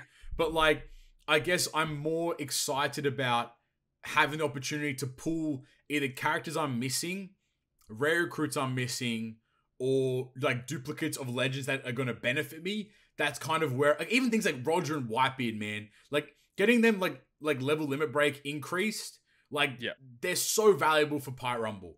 So getting dupes of them would be would be super valuable. Even like unique things like Beckman and Lucky Roo, getting their tandem up would also be beneficial. Or like, in that kind of regard. So there's a bunch of like weird characters that like I haven't pulled many copies of. Like Sai Yamato, like the original Yamato. Yeah. My one's still Final Tap level 4. I still haven't got her. Haven't got that last one. Yeah. Yeah, like Final Tap Lord, the green one. I've only ever pulled one copy of that character. I'm the same. Yep. So more copies of that, I'd gladly take. I'd love to get like Roger and Oden, the original ones, to level limit break 5 at some point, just in case they ever get a level limit break. Yep. Stuff like that. I think like that should be a factor in what people consider when it comes time to pull as well. Is naturally looking at the banners and deciding like where you pull, not based upon like the new units, but probably based upon what each banner holds. Because obviously, assuming that it's gonna be like the generic like 4-part structure, part 1 will have everything. Part 2 will probably have the new unit. Part 3 will have Luffy and Yamato. Part 3 will have Oden and Toki, and then I don't know, maybe there isn't a part 4. Maybe there's only 3. Because the film read were 3 parts per banner, was it? Or was it only 2? I don't remember. Film red. I'll look it up. I'm pretty sure it might have been 3 per. Because that makes sense. Because you have everything on one. You have one unit kind of thing. Like, I think that there's a lot of value in, pulling on the places where you're missing units. And now that duplicates are more valuable than ever, like, you can really, like you can actually really analyze these banners to determine the value of what you're going to get out of them in terms of duplicate copies for level limit break 5 or copies for potential abilities or new legends like from the regular batch and etc. So I think that also has to be a factor that gets played where people need to really consider that too. Yeah, and the film red parts did have like multiple parts per release. Yeah, makes sense. Yeah. So picking and choosing where you want to spend the gems, whichever part is best for you to get the most valuable dupes. I think that should be like the MO for a lot of people. Oh, another thing too. Before, I'd say honestly, but the best thing to do before pulling at all is do your red tickets you get from your bounty rewards. Yep, I agree. Because those are supposed to be coming out the same day as the Anni Sugo. Yeah. And I don't expect them to release when the Sugo drops. I assume it'll be a staggered release after the fact. But I think for most people out there, it would be a smarter decision to use all those tickets first because that might alter the way that you spend your gems. Yeah, I agree. I totally agree. I think that's your first call to action is doing that, and then progressing from there. 100%. Cool. And Pirate King Adventures debuts on the same day. Yeah, that's gonna be interesting as well, because because obviously like you have to kind of potentially assume that like the new characters are gonna be good, obviously, for PK, but At the same go sorry. Are you worried that they might design whatever initially comes out for it specifically for those units? They will. 100% they will. Because PKA is going to be a replacement for the monthly Turtle Island. And the monthly Turtle Island was designed for the new batch. So it's a new way to design the new batch. Will be around what PKA has to offer. And that's the other thing too, is that with the Turtle Islands being deleted, it pretty much devalues like the extra island altogether. Like you don't need it anymore. A lot there. You literally you get your daily gem from playing that daily island, and then if you want to be sweaty, you can go farm like just Hime turtles. And that's about it. There's no other reason if you're an end game player to even touch. It's kind of stupid too, because like, what is the point of the stamina system then at that point? Wow. Yeah. that's a great take, actually, in all honesty. Like, I'm gonna take stamina out next update. Bro, please. I'm actually kind of down because then there's no overhead, you know? There's no I need to spend my stamina somehow. That's crazy. Like I was just thinking about it. I remember like when we used to play, like people would be like consistently farming pirate level to continuously grow their stamina, so they can farm more missions without popping gems and shit. But now since there's nothing to even farm stamina wise, like that's crazy. Do you know like what I do now is like when I'm like when I'm working from home or like I'm just in the office and I'm going to be like at my desk for a while, I'll just like get my Trader Cruise phone out. I'll load like 3,000 stam and I'll just total farm. Yeah. You know, and that's the only way I use stam, like in any capacity. Like, the only I guess the only counter to that would be blitz battles during anniversaries, when they release a raid / arena every 6 months. You know, those are the other times. But even then, like, they're not consuming like a lot of stam to get those completed anyway. Right, but the stamina system is meant to deplete every day, not every 3 weeks. That's what it's going to be, though. Like, it will be every 3 weeks. And the thing is, like, you have to use Stamina Schmeat to get the stam back for PKA. So you're going to be... That's when... It depends if when you're using the Stamina Meat, does that also provide you, like, in-game stamina? Or is that only consumed for PKA? Like, there's also that, that quandary that'll have to be discovered as well. So, like, I'm concerned for Pirate King Adventure because we've mentioned it a few times because of like the weight on its shoulders. But at the same time, how is it going to release in the sense of like, do we know what the content is going to be beforehand? Do we know what the debuffs are? Do we know like how do we like what if we go in and we lose to the boss? Does our run just end because we didn't know like what stage 4 is going to have 20 turns of bind or something like that? Mm-hmm. Like, those are the things that kind of get me a bit perturbed because at least like you had with the Turtle Island, you had the first run was free until you beat it. So you knew what you needed to bring. If you died on stage 4, you weren't consuming any resources, it was just time investment. But if I get to like the first boss in PK and I don't have the new units, if I die, do I just lose the run and lose the stam? Or is it going to have the same system of like, oh, you don't consume stam until you defeat it the very first time or whatever. I feel like it's going to use stamina, and I feel like if you lose a fight, you go to the start of the map again. That's my, or maybe not the start of the map. I don't know. Maybe you have to rebeat the boss again. Maybe you just don't get the rewards maybe from that boss fight or something like that, but you can keep going forward or something. Because the thing is, if they reset the map, you could just collect the rewards again, unless if like it resets and the rewards are no longer collectible, like it just has a clear hexagon. So maybe you could go a different path instead to collect the other side. Maybe then you could like hella min max and just lose to the boss. Get thrown back. But it does use stamina though. Yeah. Do you think it's gonna? Like, I think we talked about it before, but just to like reconfirm, do you think it's gonna be, every run is 1 stam or every boss is 1 stam? I think every movement on the map will use a stamina. No shot. That's my guess. That's fucking crazy. Just due to the fact that the stamina bar that has been shown, there are a lot of like 9 little nodes on it, and I feel like 1 stamina meat will refill that whole bar back to full. That's my guess. So I'm in the opposite camp. I think that 1 run is 1 stam, like 1 little ball, and then the stamina meter will only refill 1. I'd be okay with that too. That'd be pretty cool. I mean, what I said I wouldn't be okay with, but I feel like that's what Bandai would do. Yeah. That would be disgusting if that's how it works, though. And I think you're right. That's the problem. I don't know. Think, what is the worst thing possible? Yeah, what's the worst thing possible? And then tweak it like by 20%, and then it's okay. And that's what will happen. Bandai never do the worst thing possible, but they do close enough to what the worst thing possible is. Correct. I don't know. I just think that I think that the new batch is going to be so heavily relied upon for PKA, and that's going to suck.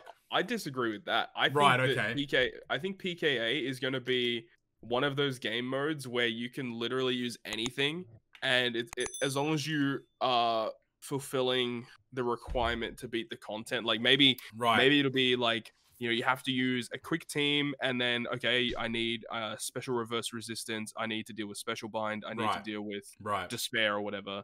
So you just build a quick team focused on those gimmicks, and then you go for it. I feel like that's probably what it's going to be like, as long as we can see the gimmicks before heading into the fight. Yes, see, that'd be weird. I think the reason why I counter that is because we have the knowledge of there being trusty characters for PKA. So yeah, this is true. I like that's why I feel like it's still gonna revolve around the new batch, because we're wearing like anniversary tinted glasses, where we're a lot of people. I'm gonna say all, but a lot of people are gonna pull for the new units, are gonna have the new units, so they're gonna run into PKA and like demolish it. But I think you have to think of it from the perspective of when we're out of celebration mode and we're back to month, when that end of month batch drops in June. Is that going to be what the end-all be-all is for PK? Or, whatever it is? And, to be fair... Go. I was going to say, for TM at least, at first, we all started using just, boosted characters exclusively, and then we all started to verge to using, non-boosted characters for, just faster clear times and shit. Yeah, so... I don't think... Yeah, it'll definitely probably be pretty heavy on boosted characters and shit, but I don't think it'll be the end all be all.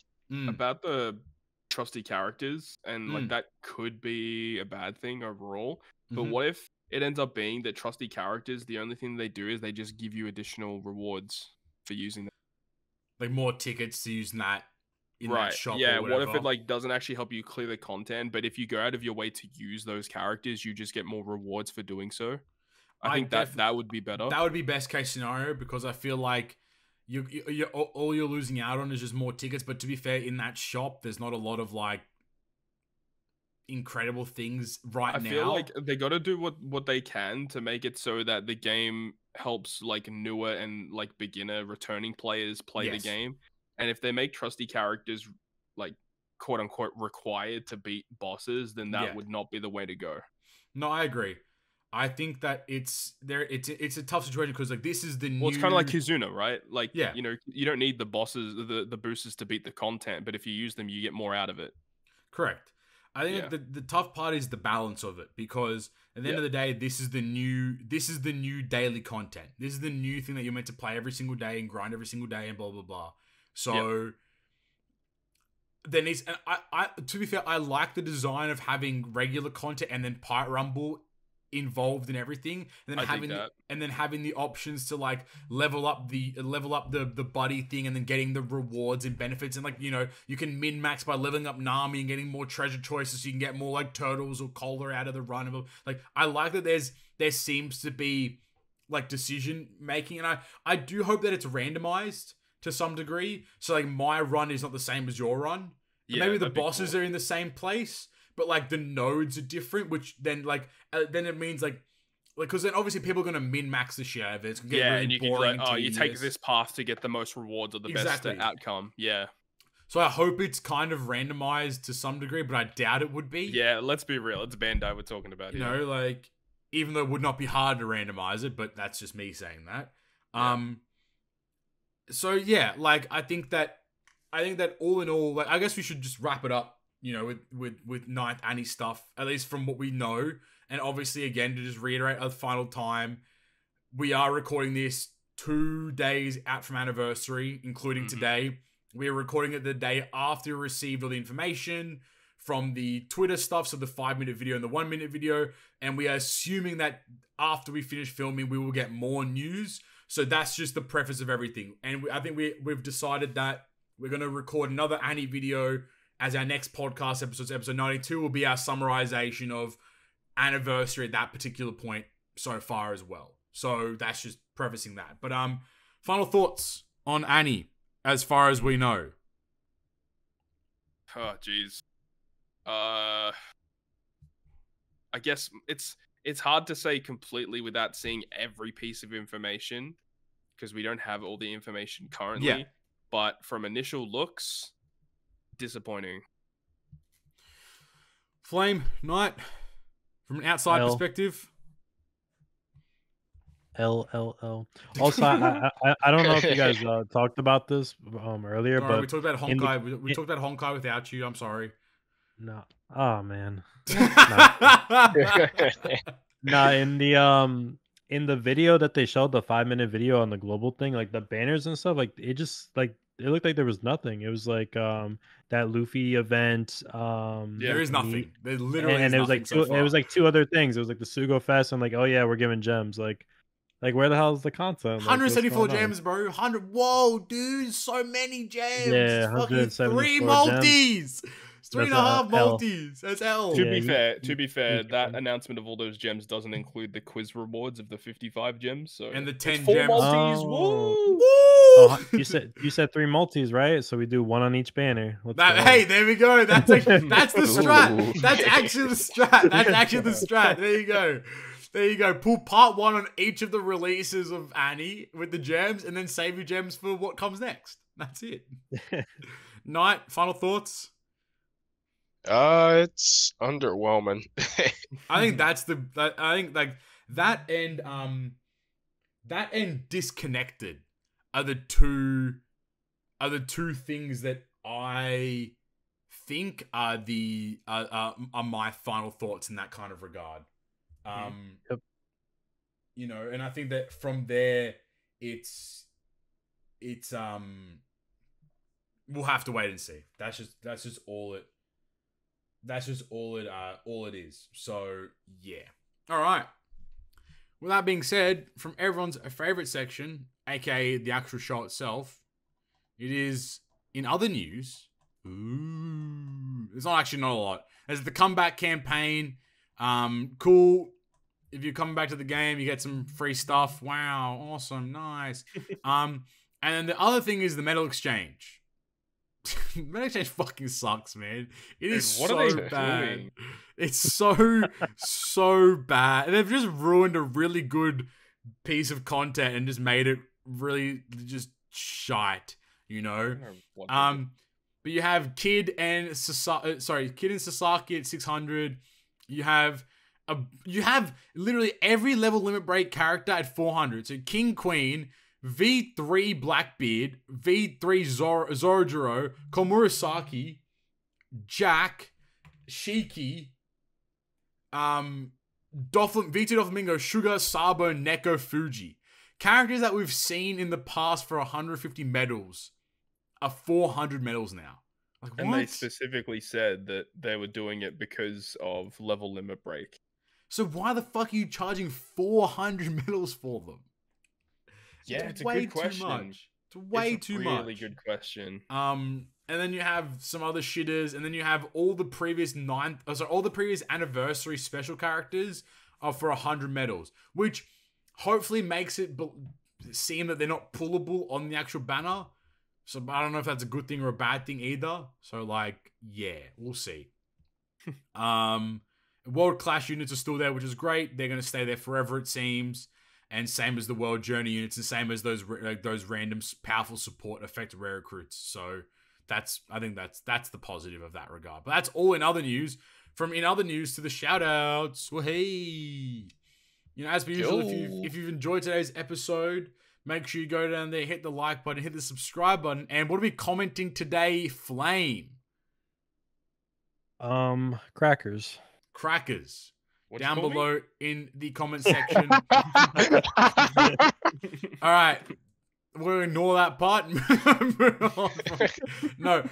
Oh, actually, since Flame's here, I can tell. Oh, you can my tell your joke. now. I can tell your joke now. All right, Flame, I got a joke for you. Oh God.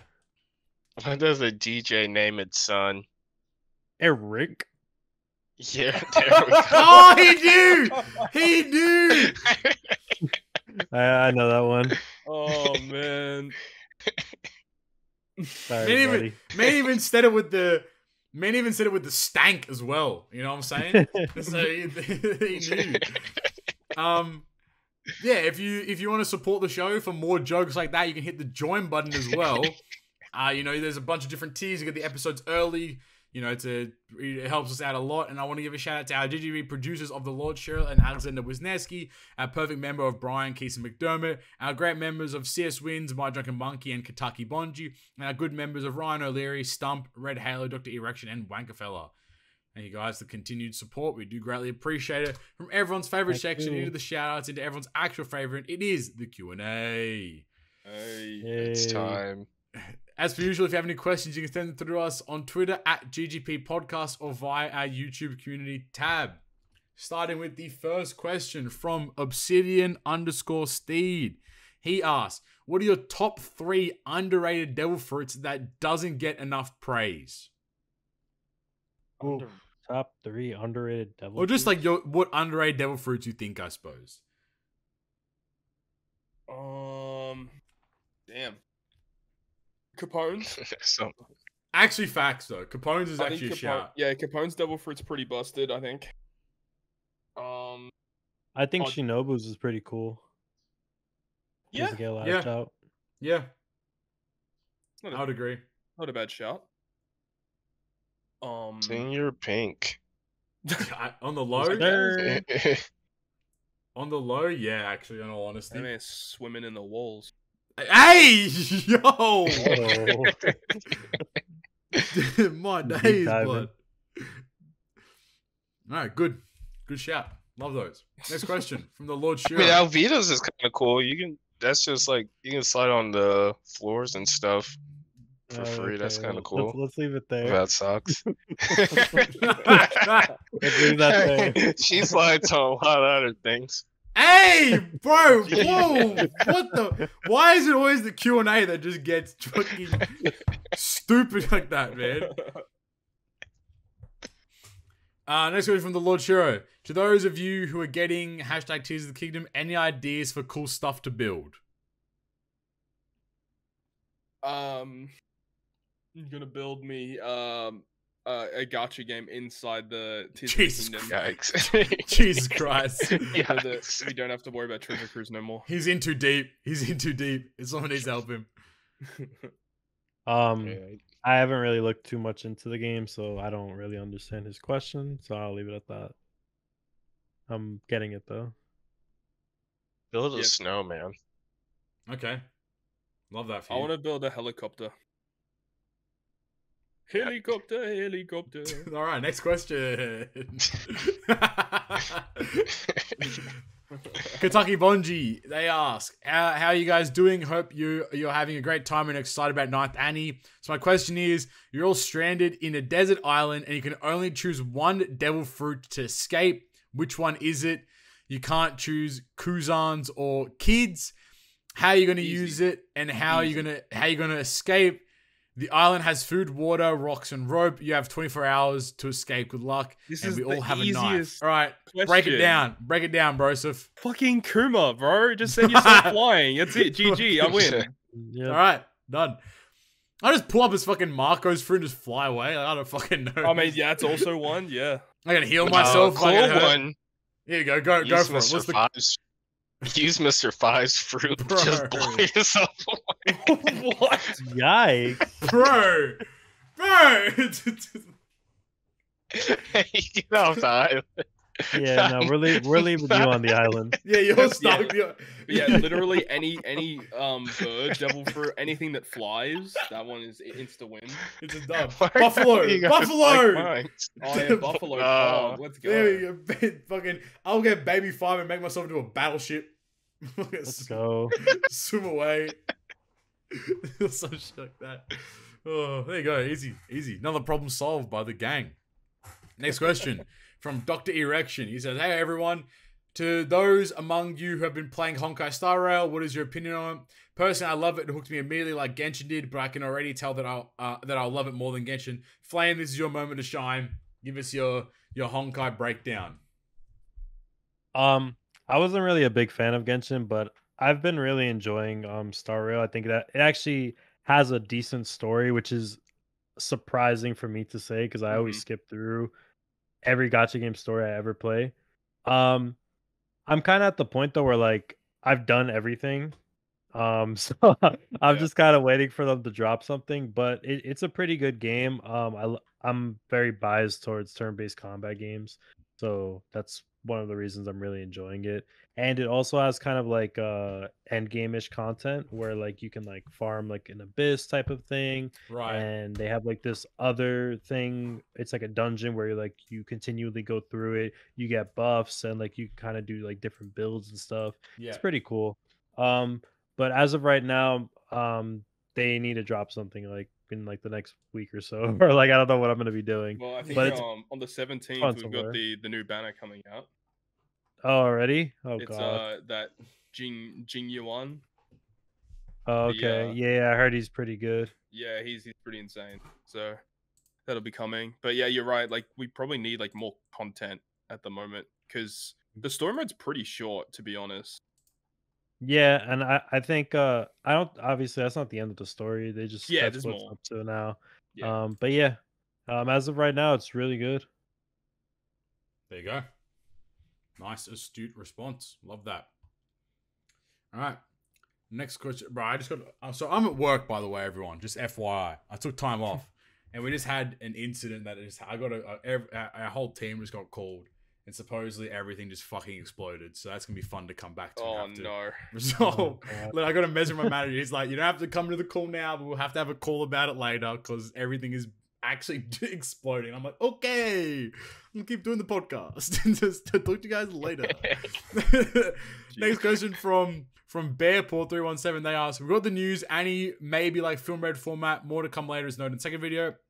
If you put yourself in a free-to-play player's mindset, would you hold off on pulling until would you hold off on pulling unit that guy comes out until that guy comes out? Maybe One Piece Day / Super Sugar Fest in July, September. Maybe a 0.5 Annie and an Annie exclusive. Or would you just pull all your jams now and enjoy it? Since 9th Annie is not when that guy will likely be released, how would you release him later, e.g. date celebrations around it, etc.? Would you be upset if that guy is an Annie exclusive instead of a Sugar Fest exclusive? Lastly, how upset are you that are you that no arena such clash seems to be appearing for Annie? Virtually no content besides PKA and monthly rotation. Thanks everyone. Well, we it. answered the first part already. Yeah. The There's second plenty of part, approaches to take. Yeah, the second part, I think it's pretty obvious that they're going to release him whenever the anime episode comes out because they're gonna want to cash in on all the anime. Oh, without a doubt. Same thing that they did with Yamato. Yeah, that's what I think exactly. as well. And I mean, of course, lack of content and a big anniversary celebration is no fun. I just think that spend your gems how you want. I know that that's a stupid answer, but like it's just the truth. You want to have fun on Annie, spend on Annie. You want to save and pull, save and pull. Just like it really doesn't matter. It's a fucking video game. Like play a game how you're gonna have fun playing the game. Don't play the game the most efficient and effective way because you're gonna lose interest very quickly. Leave that for the fucking nerds like me or some shit. Like Like, just have fun playing the game the way you want to play. If you want to pull an Annie and have fun with your friends or have fun with people in Discord, then fucking send it. Like, who cares? You get shafted, you get shafted. It's more like, it's numbers. It's gambling. It's what it is. So, like, it's not a big deal at the end of the day. Yep, and remember, every unit always gets replaced. Correct. So there's never anything like the end or be all. And especially these days, all you need them is a friend captain, call it a day. So just fucking hopefully somebody else pulls it. Anything else on that, lads? Nope. Nailed it. Awesome. All right, next question from Wankerfella. Pause. Hey guys, sorry no dad joke this week. What were you gonna say? We're gonna talk about wanking fellas. Flame? Is that you, bud? Yeah, that's what that was definitely not me. I know.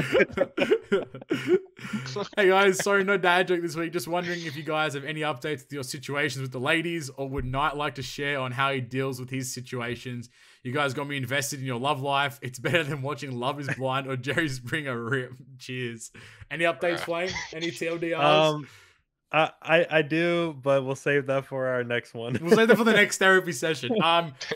I have no updates as far as I'm aware. I'm on the mental health, physical health grind right now, so that's my stint. You know, I'm still perusing. Some may say I'm still out and about, you know what I'm saying? But nothing to comment on. I see you. Knight, anything on your situation, boss? How you doing? How the ladies going? Ladies love Knight. Oh yeah. I guess my situation is it's a little weird to say, but I guess how I deal with it, I'm literally the same way that I act on this podcast is what I do in real life. Yeah. Not good shit. Not to like the same like extent. I won't go like. You ain't talking about wanking fellas but... though. You know what I'm saying? You're talking about other stuff. Yeah. So you're in pocket, not out of pocket. Yeah,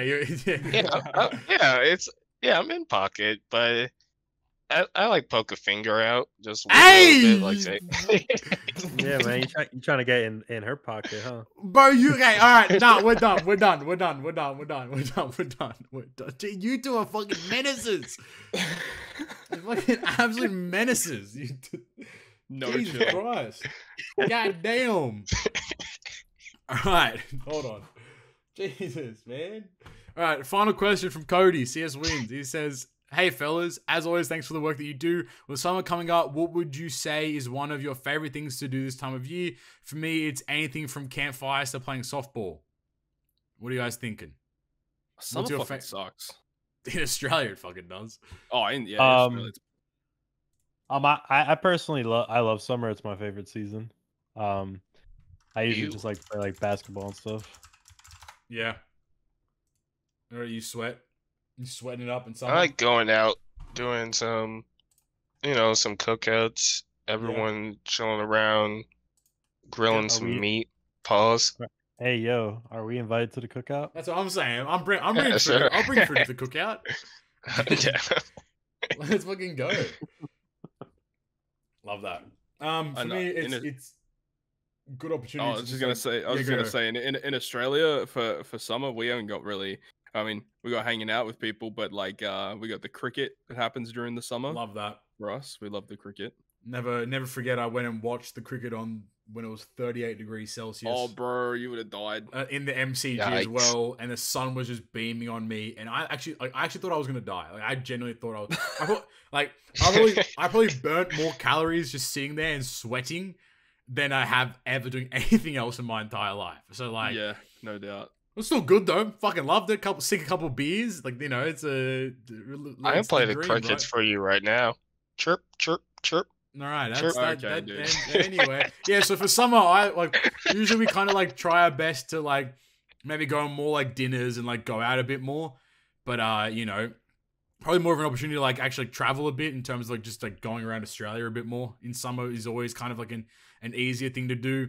And then we'll just play a lot more sports, a lot more soccer, a lot more like badminton and volleyball and stuff. So yeah. I recently decided to take a trip down memory lane, watching some old American Pie movies, and it had me wondering if there were any movies for yourselves that kind of take you back to a point in your life when you first watched them. For me, these movies reminded me of middle school and some of the hijinks we used to get up to. Much love as always, gents. Looking forward to another home run app. Your boy Cody in Canada. Thank you, Cody. Any films that take you guys back? Ooh. Just like the OG, like 2000s movies, like Hoodwinked and bro, Hoodwinked is so class. Shit like that. Yeah, that's Hoodwinked is such a good film, dude. Shrek and Shark Tales and shit, like all of those take me back to. I'm in the same boat. Being a kid watching them, yeah. I'm in the same boat. What about you boys? I was gonna say, like, when I watch like older shit, like it doesn't really like take me back. Like I'm just like I'm like I'll remember and stuff, but like I'm not like, oh damn, like I remember I was doing this when this came out. I just kind of like enjoy it and like kind of like to enjoy it as like a new perspective. What about yourself? I get that. Like the old Pokemon movies. Oh yeah, that I feel that. Yeah. Also like Happy Gilmore for me. I watched that movie so much as a kid, and like every time I watch it, it still makes me laugh. I absolutely love that movie. And like Step Brothers, that's a funny one. Yeah, classic. Cool. All right, that's it. That wraps us up. The half Treasure Cruise, half not Treasure Cruise episode. I think that does it. Look forward to our Annie conversations in a couple weeks' time, but I'm sure you'll catch us tweeting and making videos about everything that drops and fucking critiquing it to no prevail. So that's it though. As per usual, if you enjoyed today's episode, make sure you go down and hit the like button, hit the subscribe button, and also comment crackers. Was it crackers or cracker? We're gonna be. It's important to distinguish. Crackers. Okay, with the plural. You know what I'm saying? Make sure you go comment that to know that you got to this far into the episode. On top of that, you can go to the description. You can find our Linktree link. That is linktr.ee/perfect. There you can find all of our socials. You can find us on Twitter at GGP Podcast. You can find us on anchor.fm/perfect. And you can then go through and then find us on the main listening platforms of Spotify, Apple Podcasts, and Google Podcasts as well. Enjoyed us as hosts. Make sure you keep scrolling in that description. You can find all of our social media links. Make sure you go subscribe, follow, do all that kind of fun stuff on all those links there as well. But I think that's about it. Good luck to everyone on 9th anniversary when you're listening to this. All the best. Hopefully we are wrong and Annie's actually cracking. But who knows, right? We'll have to wait and see into the future. Well, with that being said, I've been Captain Poppy, Flame Knight, and Todd. Thank you guys for listening to episode 2. Guys, next time. Peace. Goodbye. Bye. Bye-bye.